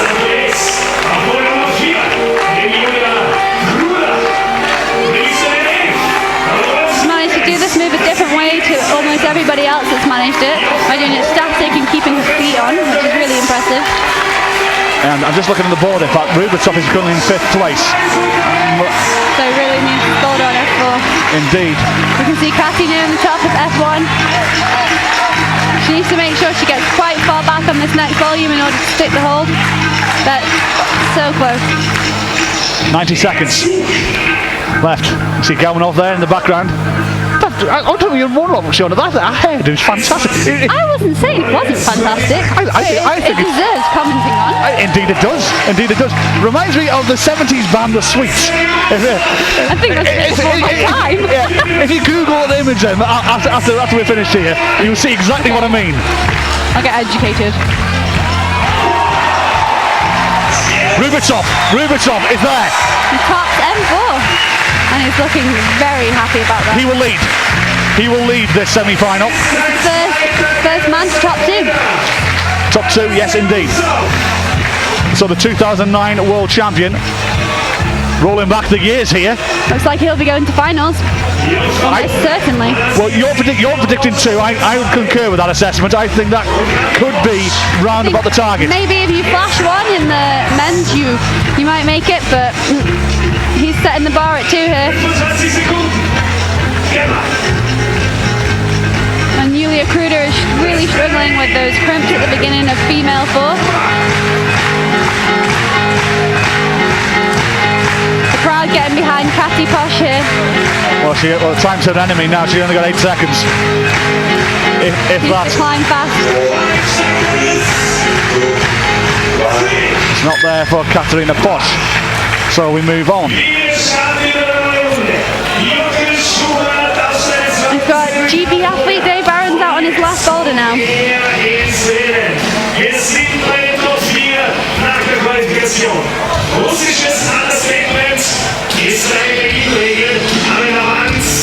Yes, indeed, Dave Barron's out for his last hurrah. You can see the incredible crowd on the screen here. Everyone is squeezed in. They're not scared of the cold. I mean, you see it, the partisan Austrian crowd, they're all looking towards Jakob Schubert's way, you know. Well, it'd be rude if they weren't, surely. I'll watch Dave Barron's, the GB athlete, out on M4. It's quite good. We've got a perfect seat in the house to see every climb that's going on right now. Yes, we're right at the back of the main stand here. That's the only reason I wanted to come hang out with you. Indeed. I'm just kidding. Dinara Fakritinova.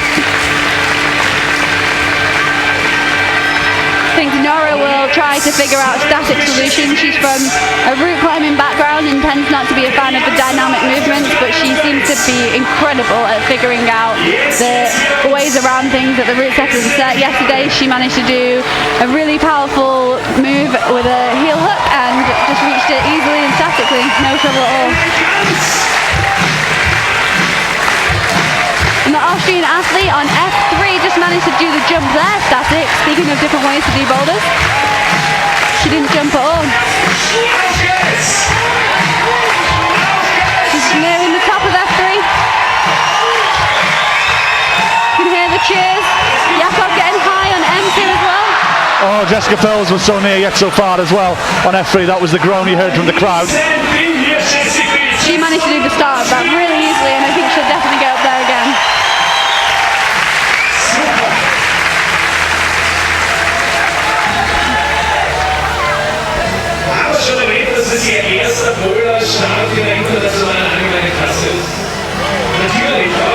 I just had a tweet saying someone thinks that that Adewandra's gonna top all of them. It's a big ask if I'm him, isn't it?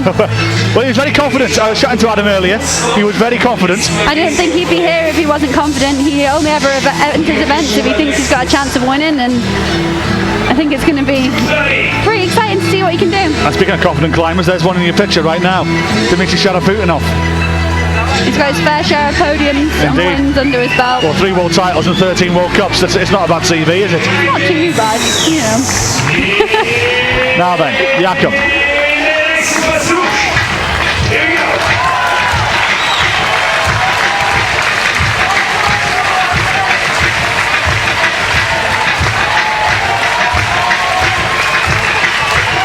Jakob's not liking the slab and Yeah, only Rubitsov's the only one to top that all day. Nearing F3, she's so close to the top.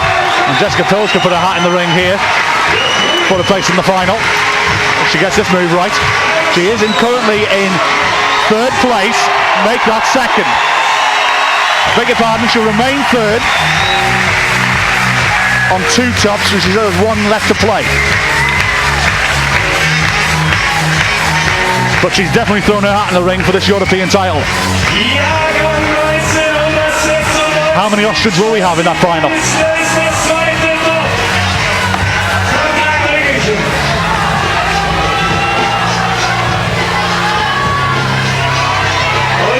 Still 7 climbers out on the wall right now.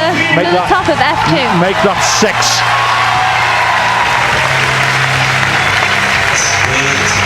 We've just seen another top. Jakob's high on the slab. And that is the Serbian, in fact. Stacey Gechel, the 17-year-old student, has just topped out on the 2nd women's problem. And Dinara on F1, she just popped out there. And Dinara Fakritinova has had a perfect start for her. Schubert's got 35 seconds here to get this right.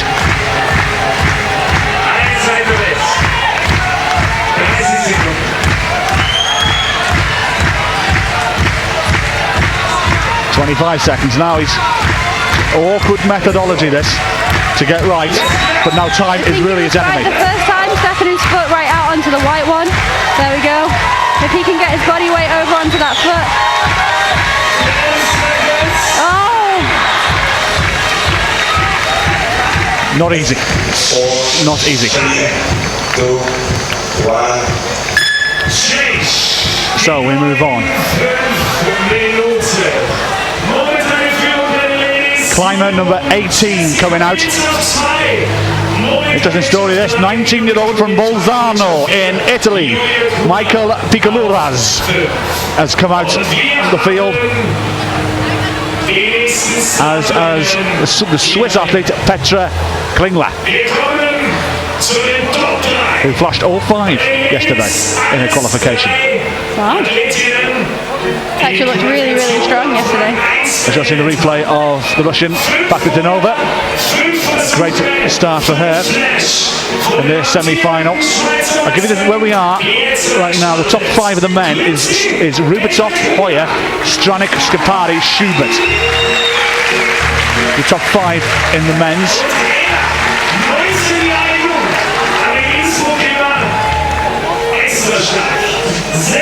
Adam Onga comes up next for the men. And we'll see if that tweeter will be eating humble pie. He reckons Onga will top all 4 of these, so it'll be interesting to see. It's Verm, Pils, Orici, Markovic, Kruder. The top 5 in the women's right now. Jessica Pils did go into second place with that second top, and maybe could be enough to see her in tomorrow night's final. Right now it seems like that will be enough to secure her a spot in the final, and I believe it'll be her first senior World Cup final. Well, not World Cup, European Championships. Well, definitely a climber with a promising career ahead. Of course, yeah. It is really great to see so many people coming in, and especially when the event is held in Austria, you do see so many strong young athletes coming through.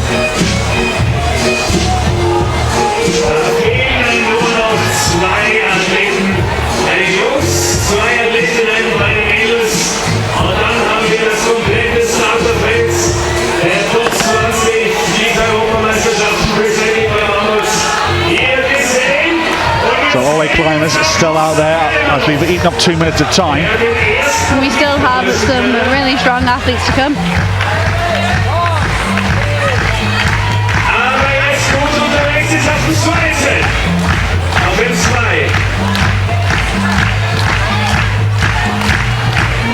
Kathy Posh getting the bonus on F2. Securing the bonus, and we'll have another bite of the cherry there. Galmanov's making not bad progress on the M2 at the minute. He's where Schubert was before, but he's having a little bit of trouble trying to get from the move. And there, that's the whole of Marplatz in all its glory. We're right at the back towards the television cameras as Rustam comes off the wall. And that's Petra Klingler right now. Petra trying to take a different approach on F1 there. The 23-year-old row number 10 from Bonstetten.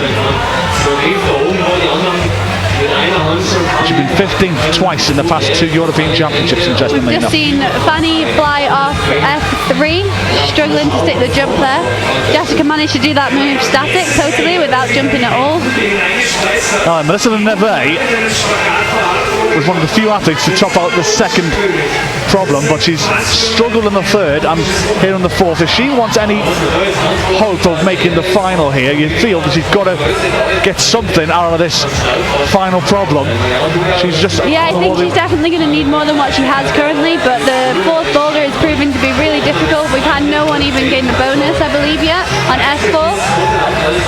And Melissa is not a big fan of those holes. She's looking at a skin there. 1 minute. Indeed. And we can see Kathy Posh attempting F2 again on the screen. Petra Klingler just helicoptered off the wall onto the mat. She's okay, she's back up on her feet straight away. It's always a little scary when you have bad falls out there, because you definitely don't want to get any injuries, as I know. All too well. Petra sticks it. Can she get her foot back on? Hopefully we'll see a replay of that. She fought really hard to stay on the wall there, and she's heading to the top. She's She's got 20 seconds. And you can see her on the screen. Yeah, time is definitely now her enemy. Oh, so close. And that'll be her race run on that first problem. 10 seconds left. So I'm just seeing Rubatov, Hoyer, Stranik, Skapari, Schubert, Moen, top 6 in the men right now.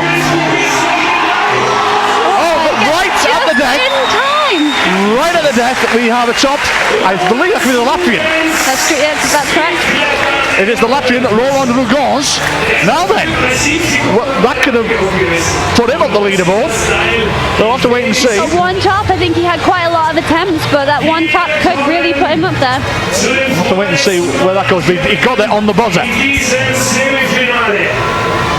Listen to Neve's races definitely run. 1 top from 2, 3 bonuses from 9. She finishes in 8th place currently, so she won't be in the final. We see a replay of the Latvian topping M4 as quickly as he possibly can. What an impressive ascent. Adam Ondra is out. And here he is. I think many people have been waiting to see Adam, and he's out now. So his first attempt on M1. That first move is giving everybody a lot of hard work.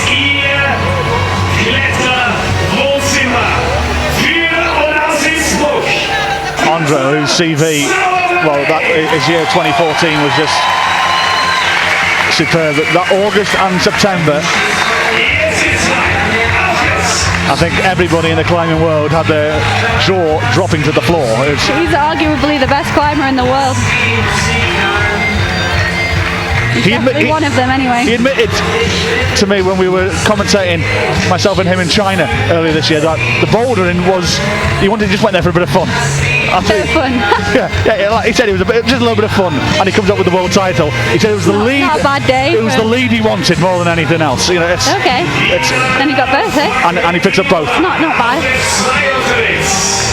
The 21-year-old from the Czech Republic. You'll see an interview that I did with Adam earlier today. That'll be on the YouTube channel later on, over the next couple of days, about training and about a typical day-to-day routine. Adam as well is a really nice guy. I've been competing in the same events as him since I was 14, so I've known him for quite a long time now, and he is really nice. It's great to see him back in the comp. He's going to be at every comp this year, he said. So he's going to have a lot of fun, no doubt. Katis Irvine's making a good fist of this first one. We do have a top right at the end. Nice. For the French athletes. And we see Katerina topping out there. Katerina Irvine, good start for her. Kata looked really strong yesterday in qualifiers. Orban Levere has just topped out, and he currently lies in 10th place. Roland Rugons was 1 top from 9. He had 9 goes in that final problem, and he lies in 8th place, so he will not be in the final, but still a good effort all the same. Over 2 minutes left, so he had them pretty fast, his goes. This is the replay you're seeing of Orban Levere.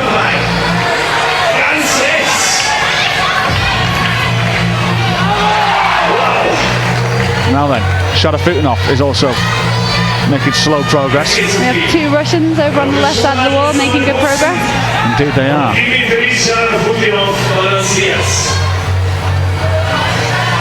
There you see it, at the bottom of your screen. Rubatov, 2 from 10. Hoyer is still there, 1 from 1. That flash, last problem. Will it be enough?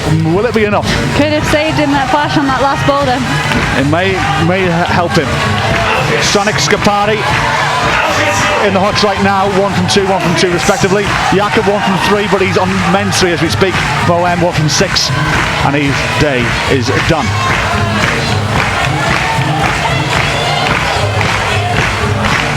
You have no idea how tempting it is when you've finished your round to, well, not tempting, but I guess how much you want to get back on those boulders to see if you'd be able to do them without all the pressure, without the time restraints. I know all these guys that are finishing will just be like... You see it in the finals, after the finals, all the climbers go up on the wall, yeah, they all want to have a go. They want to try them. M3 still hasn't seen an ascent. No, indeed not. Adam Ondra.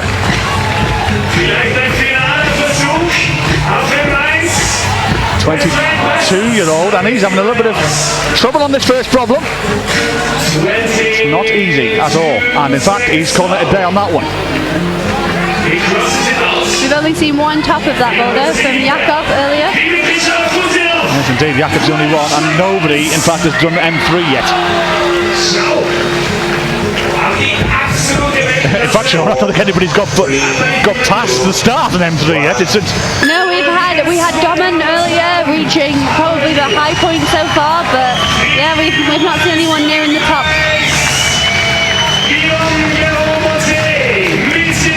Interestingly enough, by the way, we didn't miss it. The 17-year-old Serbian Stasa Gecko had topped F3 according to the scoreboard on the big screen, and if that's the case, she might be one of the first to do that today, and that puts her into third place. And a store, the customary wave to the crowd. What can be said about this athlete? From Rom, which is about 5 miles up the road here in Innsbruck. Double European champion, double defending European champion as well, of 2010 and 2013. 2 world titles and 20, I say it again, 20 World Cups. It's almost unbelievable, isn't it? What an incredible achievement. And she's still here, she's still one of the top athletes. Flashed all 5 in qualifying yesterday. It's not a bad effort, not bad at all. It's absolutely incredible. You can see she's taking her time here to look at the boulder, to figure it out, making sure she doesn't miss any holds. So right now we've got Verm, Tils, Gecko, Ricci, Gilbert, Markovic as your top 6 in the women's competition. Storr just coming out of the hutch to start her campaign. Anna trying to figure it out here, trying to figure out what to do. She's going feet first.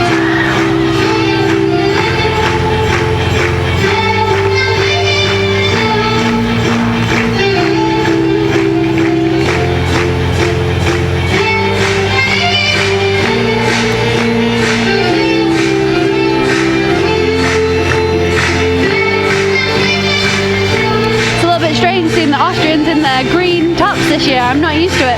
Yeah, so yeah, it's caught me off guard as well than the customary purple that they usually wear. Yep.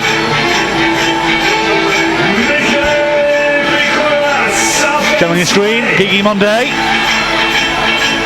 Brushing the holds there. He's taking the brush off the brushes and he's doing it himself. You see that a lot with athletes. Petra's doing it there as well.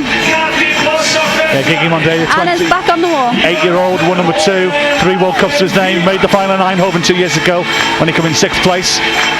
3 World Cups, I beg your pardon, that Gigi's won. Anna's struggling here on F1. Now this is the young Italian, Michael Piccoloras. Oh, that was incredible. And he's nearing the top. I'll tell you what, he can throw his hat in the ring here as well. Absolutely amazing. I'm not sure how on earth he stayed on the wall then. That was amazing. 19 years of age, the one number 32 from Bolzano, made the final in Eindhoven 2 years ago in the European Championships. I'll tell you what, that's not a bad start. He may do it again. Only the second person to do that today. Fair play to him. That should put him up there. It will do. It will do. I think anybody who does that second one, it's a massive leap on the field. Definitely. We see Anna making progress here. Your Verhoeven just topped out on the final problem. I don't think it'll be enough to get him into the final 6. Anna Storr, in the meantime, is what you're seeing. Topping out on boulder 1. And she tops out after a couple of attempts on boulder 1 and the customary polite way to the crowd. We see Kathy Posch getting near the top on F3. Katharina Posch, F3. That's the cheer you're hearing right now for Katharina Posch. And we've got the replay of yours on M4. So yeah, you replace the replay of all these tops now. Wow! Was für entscheidende Sekunden hier. Hofmeister, jetzt wird man ja auflösen, jetzt lebt niemand mehr auf jeden Fall. It seems that in the men, if you can get through to the final with just one top, it's going to have to be very, very fast. You'll need it in minimal attempts. I think you're absolutely right, Sean, and I think if you're going to do it, you have to flash it, I think.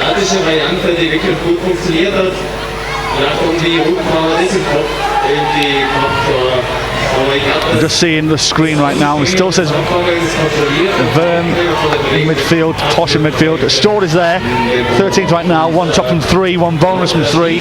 She has 3 problems still to go. Catty Posh, I think, will be leaving up from her 16th place currently, and she'll probably go into midfield somewhere around 8th or 9th place.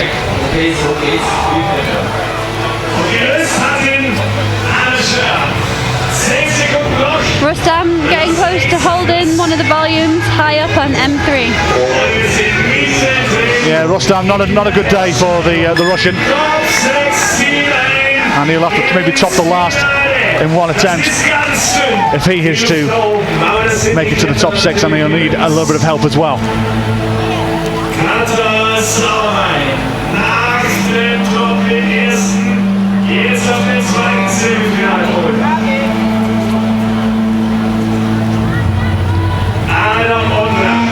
The DJ is doing very well to create an intense atmosphere, isn't he? Yeah, so all of a sudden, got serious here all of a sudden. I'm scared. I'm getting nervous. And open on our commentary position, we've got a couple of young fans just hanging around. It's nice, it's great to see.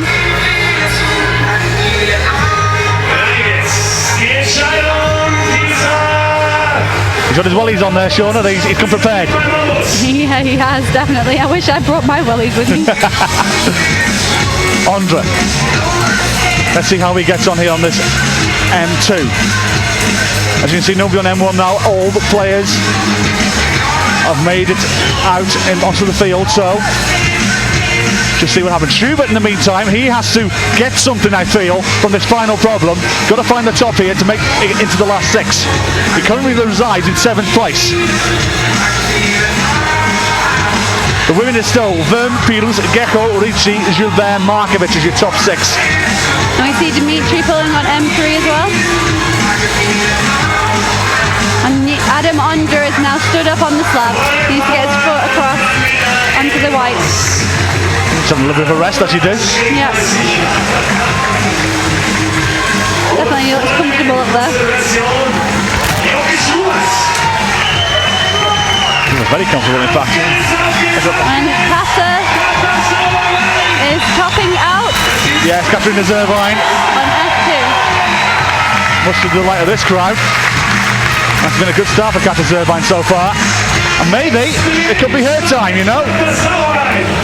Only ever won 1 World Cup, and that was 7 years ago. Wow. In Moscow in 2008. Hasn't got, the Innsbruck native hasn't got anywhere near since. Ondra in the meantime. I believe Kata has trained really hard. Oh, frustration from Ondra, not happy.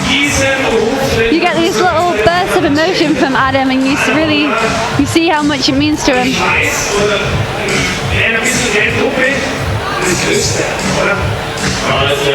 He'll know that he needs to step up in order to make it to finals, and he's going to want to be in that final. As is Jakob, and we can see him pulling on here. But setting up for the dyno, and he sticks it. Right then, now he's away. Much to the delight of the crowd. Got to take his time. He's got plenty of time in hand. He doesn't want to give this away. There we go. He's in now. I think that'll be enough. Jakob Schubert with the fist pump. Oh, it scares me a little bit when you see climbers reach the top hold and they're waving to the crowd and fist bumping and they haven't matched. I just can't tell you how much I don't want them to jump off and want them to get that match first. Well, I believe we're getting to the point of no return here. Adam comes off at the top of the slab again. Still has a minute and a half to go there. Indeed, that is the case, in fact. I'll be able to tell you who's going to make it for the final now, as the 15th climbers are coming out, or just finishing, I should say. So we'll definitely know who's in first after these 2 climbers, which is Jakob just finishing there, who now is in first. 2 tops from 8, 3 bonuses from 9. That's good enough to see him through. That is definitely good enough to see him through. Jakob will be contesting the European Championship final tomorrow night. See Adam high up on the slab again. Can he get this? He'll know that other people have managed to tap this from how fast they've come back into isolation, so he'll know it's possible.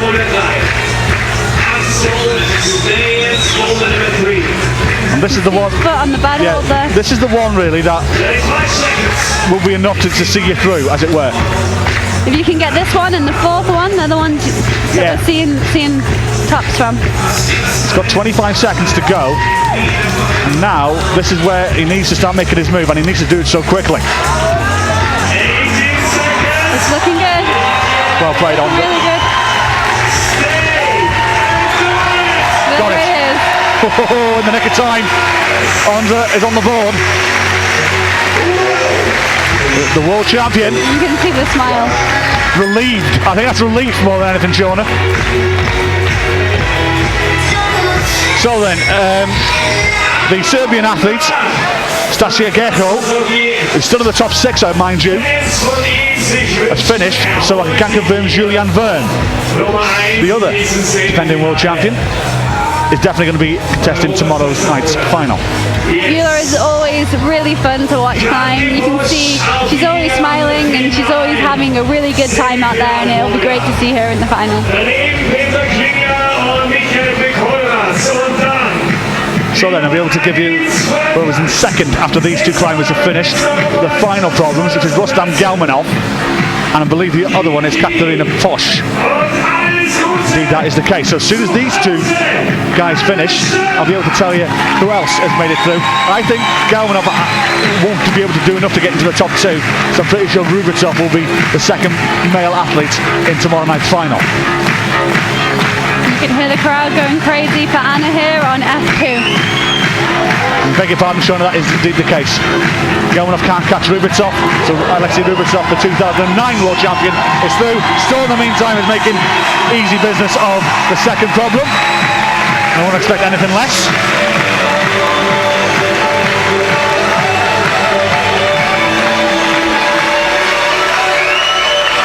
How does she keep doing it, Shauna?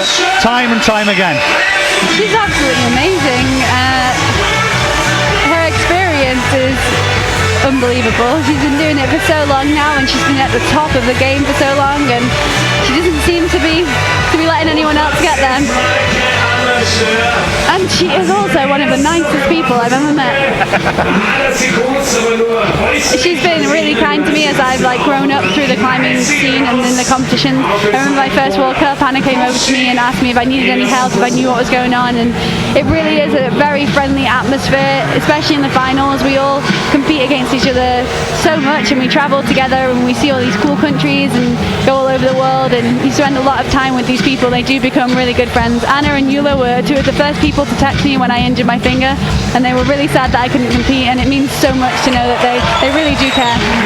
Galmanov, in the meantime, it looks to finish well. Definitely wins the award for the best haircut here today. This is quite a big move. I think he might struggle here. But he's capable of getting it. He's not the tallest climber in the world, but he's done well. You see him stick it. He's not letting go after sticking that dyno.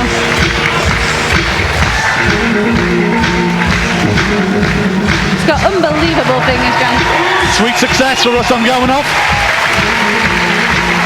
But I doubt it'll be enough to see him in the top 6 and his race is run.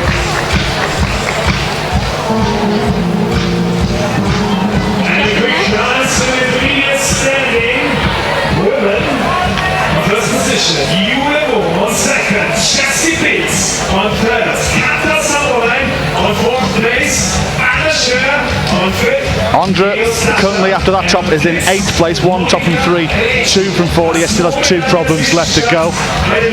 Gigi Monday is struggling a little here. Sixth position, Mikael Mikolas on fifth. So let's give you where the top 6 are in the women right now.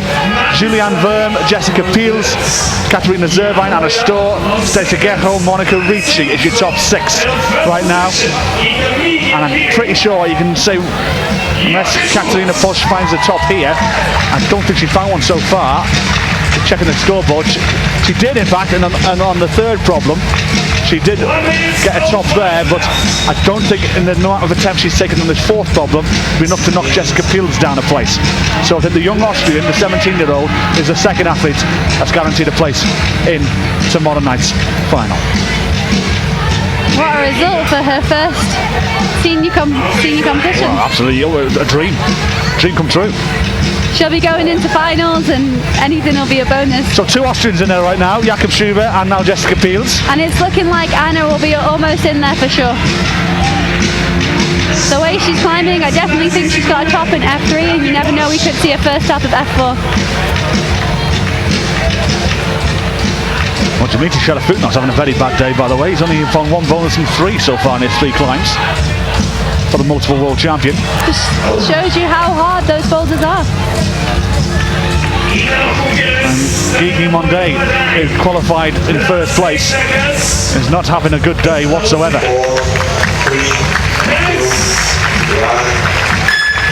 So that's that one done.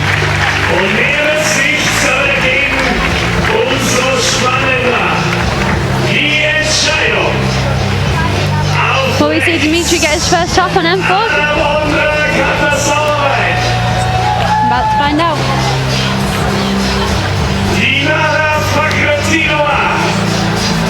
And Adam Onder is out on M3 now.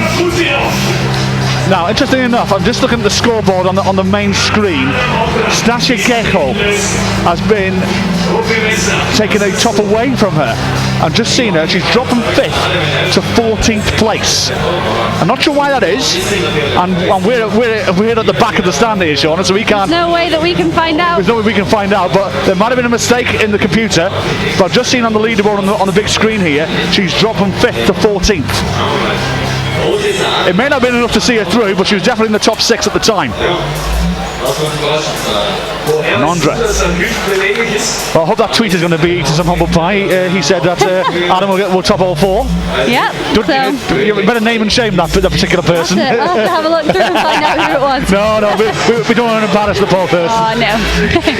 But it just goes to prove, though, that even a double world champion of lead and bouldering are still struggling on some of the toughest tests these route setters have to both. How hard they are. The route setters have got an incredibly difficult job setting these boulders, and I think they've done a really good job. We don't have any ties currently in the top 6, it seems. Adam is making really good progress on M3. We haven't seen anyone get this high. No, indeed not. He wants that spot in finals, and he is going to fight for it. It's the highest anybody's got so far. Hopefully you'll see a replay of this. Oh, and he's just come off. He's the only person to get the bonus, I believe, on M3. You might be right there, and again, that could be a big help to him as well.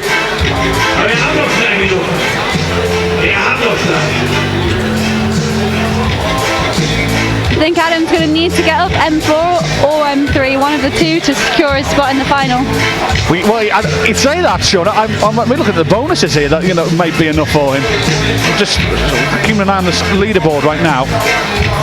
Definitely say with all confidence, by the way, that Stasia Gecho, the Serbian 17-year-old, has been dropped. She was 5th place when I looked. She's now 14th. I'm not entirely sure why that is, but if we can find out, we'll tell you. Sharafutinov in the meantime is going to finish well. We see him top M4. It's been a nice finish for the men. That has. I don't think we'll see a smile. He's not going to be very happy with his performance. No, indeed not. It's a day to forget for the multiple world champion. I don't think it'll be enough to see him in the top 6 right now. It's so hard. I can speak from experience when you're familiar with making finals and then one time you don't. To sit in that crowd and be a spectator, it's a different story when you're injured, but when you've tried to get there and you haven't quite managed it, it's not easy, and it's hard to deal with. Well, Sharafutinov lies 17th place before that top. He'll probably be about 9th, 10th now, in fact. Andre going really good on M3 again. You can see him this time. This is the furthest anyone has got. Wow. Unlucky. Great effort all the same. It's really hard to see what the route setters have intended on this boulder with all the volumes and the holes screwed onto the volumes. Adam's tried a few different methods now and it hasn't worked.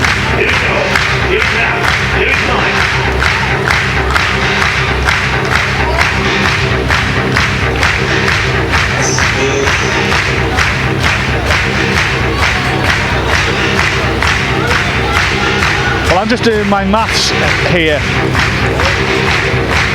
here, Shauna. Shadow Futinov has gone into 11th place, and that one flash from Jan Hoyer, I think, is enough to see him through to the final. Wow, he has been incredibly lucky, and it's just, he can thank that flash on the last boulder, and I think he's going to go into finals ready to go and giving it absolutely everything he can. Indeed, that is the case. That is the case, in fact. He is through. 3 climbs to go. He lies in 3rd place, can't be caught. He can't drop any lower than 6. Andre in the meantime, 15 seconds. Andre's looking really good. Can he get up? Oh, his foot just popped off that heel hook there. So he's going to roll the dice on the final problem to make sure he gets into the final. In the meantime, big opportunity this for the Italian Michael Piccoluras. Massive opportunity for him. If he finds a top here, he'll guarantee his place in the final. If he doesn't, by the way, get this, it'll be the Czech athlete who won out number 3, Martin Stranik, will be in the final. Oh my goodness. If Piccoluras doesn't find the top here. And we were saying it about an hour or two ago, is it beneficial you going out early? Yeah. And it could be the case. Definitely.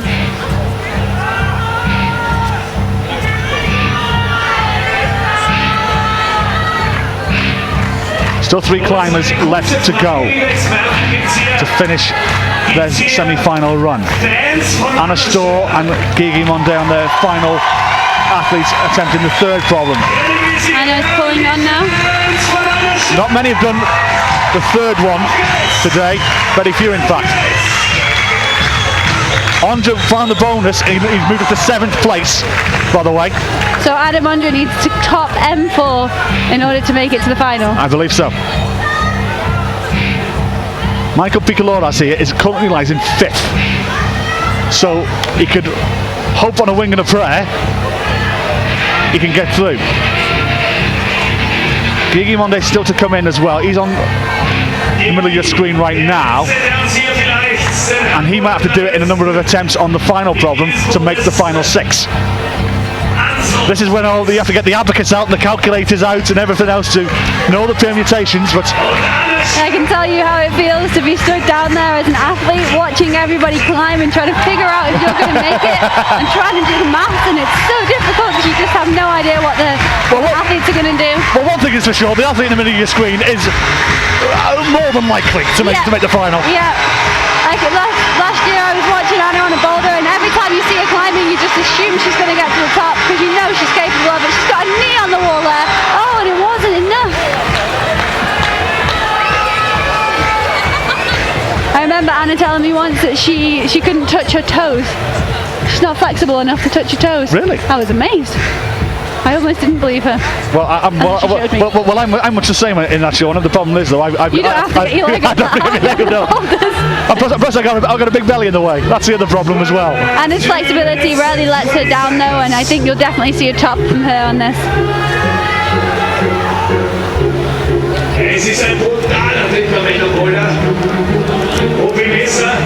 So then, let me tell you where we stand right now. I can tell you the finalists of the men's competition so far, contesting tomorrow night's European Championship final. 1 will be Jakob Schubert, 2 will be Alexei Rubitsov, 3 will be Jan Hoyer. Right now, Michael Piccoluras is on the final problem on the far right of your screen. He lies in 6th. If he doesn't do this, then a go to the man in 4th place to guarantee his place in the final. That is the Czech athlete Martin Stranik. What a performance that will be from him. And again, it was just 1 top in 2 attempts. That's what got him there. Yep. You see Anna sticking the jump on F3 again there. I think this will see a top for Anna here. She's not going to want to let this one get away. There you go, her foot straight up there this time. Well, Storr is already through anyway, and she's just trying to figure out now where she's going to go out in tomorrow night's final, whether it be 5th or 6th. She'll be thinking that she might be through now. She'll know there's not many tops. but she doesn't know that for sure. So she's going to want to do everything she can to secure that. She got the last one, indeed. Unless the commentator brings the curse onto it. Just spoke. Right then, 45 seconds for the young Italian here. Let's have a look at replay store.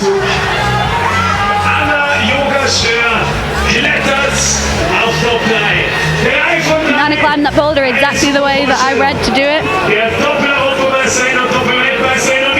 As I was saying earlier, she caught the jump with both hands on the side of the volume and managed to hold that swing. Happy face from her at the end there. And a nice fist bump as well. The young Italian. I've never not quite familiarised myself with the fist bump yet. Oh, mate, you brought biscuits with you. Biscuits, I'm English. I wish I had a brew as well. It's a bit cold up here, isn't it? Indeed. Cup of tea. It's not going to be enough for the young Italian. He has to wait on a wing and a prayer. Adam Ondra lies in 7th currently. So a top here gets him through. That's all he needs to do, is top out here, he's through. But it is confirmed, the Czech athlete, Martin Stranek, the 24-year-old, is through to the European final, and he went out number 3 in this competition. It's amazing, isn't it? He came out so early and he's going to make it to finals. I think he's going to be really, really happy. 2 climbers left to finish. This is Kata Zervine, who's already through, by the way. There we are, there's confirmation on your screen right now. Jakub Schubert is in. Alexei Rubatov in. Jan Hoyer in. Martin Stranek in. Now it's on Stefan Scapardi, who's the one who's waiting around to see if he's going to make the final. Top 4 are already in there. Julian Verm, Jessica Peels, Kata Zervine, Anna Storr. Now Anna Storr are already through anyway. So I think that your top 6 there is going to be as is. Monica Ricci's going to be through, and Fanny Gilbert is also going to be through. With just one top for those two. There's one top apiece, yes. Storr and Zervine are now playing for how late they want to go out in tomorrow night's final. So your top 6 of the women is going to be as is. Now it's just the men's 6 that we need to figure out. Stefan Scapardi went out number 1, by the way, in the semi-final, and he could actually get to the final. That's amazing. I guess coming out early definitely worked for him.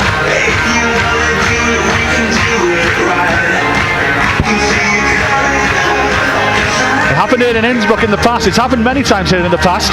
Adam getting close to the jump there. Most of the athletes who managed to stick this have taken both hands up to the volumes above the blue volume. By the way, Fanny Gilbert tied with Mina Markovic in 6th and 7th place, but it's gone on the count back from their qualifying scores. It's always hard when it comes down to count back because there's nothing you can do, and it's frustrating, but it's the way the rules work.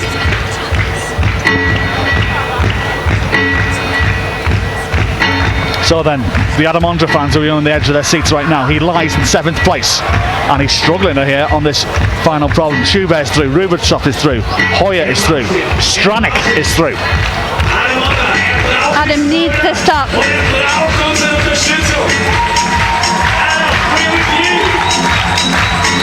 He doesn't know. They're cheering him on. He doesn't know he needs this. I'm just trying to figure out when the scoreboard comes back around if the bonus is enough for him. I think if Adam gets his bonus, he's going to the top.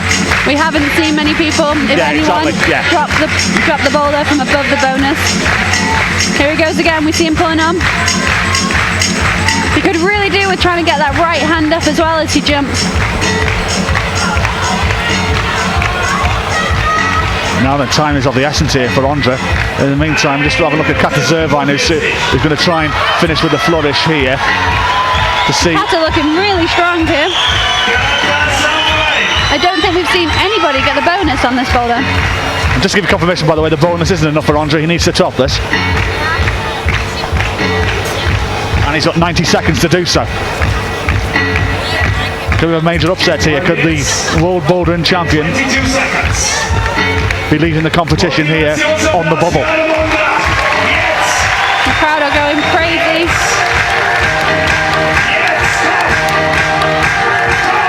He's not tried yet. Oh, he's just nodding his head there. It looks like he's figured it out. I think he knows now. He's got 1 minute to do it.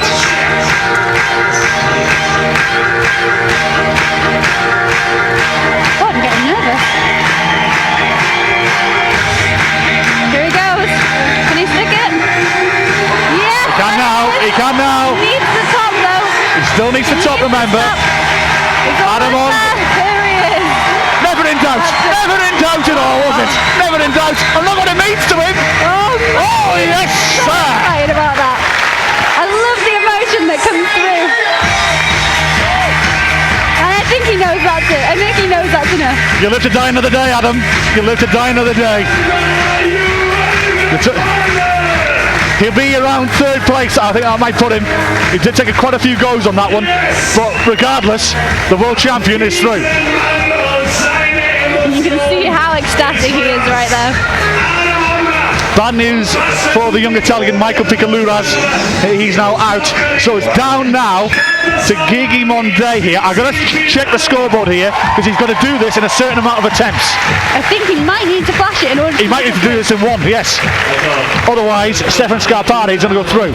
I'm just looking at the score. Scarpati was 1 from 2, 2 bonuses from 5. So he's got maybe 2 goes to do this, depending on how many bonuses Gigi's found already.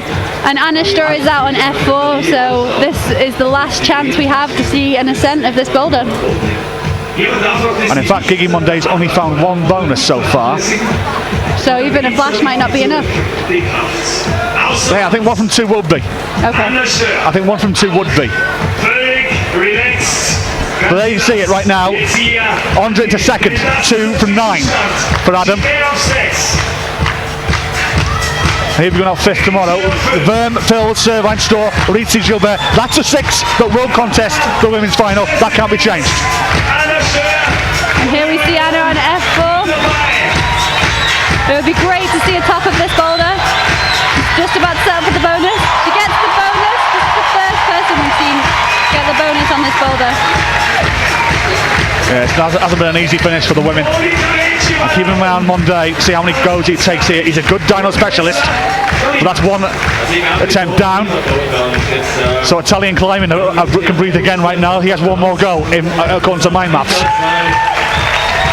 If he doesn't do it on this attempt, I think it's not enough. In fact, I'm certain it won't be enough.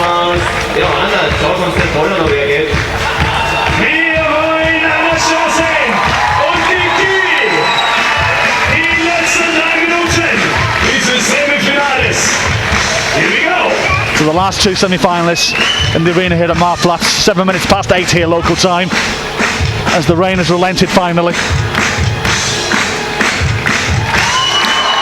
And Storr asking the crowd to get behind her. Customary for her.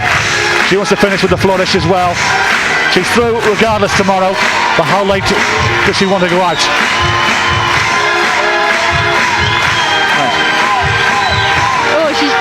Daria Monday, in the meantime, got to stick this. Doesn't. So, no finals for Gigi. No finals for Gigi. It means Stefan Scarpati, the 24-year-old, who went out number 1, first out in the semi-final, is through to the final. I think he will be absolutely ecstatic. I don't think he knows. I don't think he probably knows yet. He's probably gone to bed.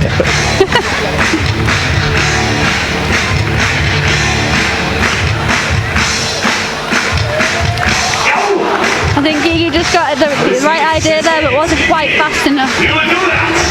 And Anna's just taking a rest, shaking out on the map. Well, Anna Storr's through. She's in 4th place currently. I think the top here will get it out into the top 2 maybe tomorrow night. But regardless, her work is done for the day. She knows she's going to be in the final, which is the most important thing. Her work could be done, but she wants to finish on a high, and she's going to keep trying until her time's up or she gets to the top of this boulder. The crowd are going to be right behind her as well. They know that she's through, but they want to see someone get to the top of this number 4. Could this be it?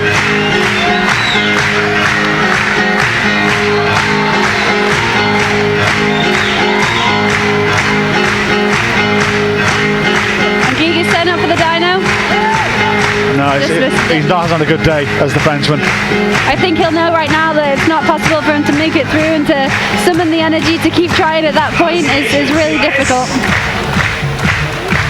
What are these these people coming out these windows come from, by the way? You know, I wonder if it makes the apartments more expensive. I bet it does, actually, yes. For the Bouldering World Cups and European Championships. That's extra €20,000 on them apartments. Under a minute to go for both these climbers. Still loosening up here to try and finish well. And the crowd are going crazy. It really is an amazing crowd here in Innsbruck. Gigi and Anna both on the wall.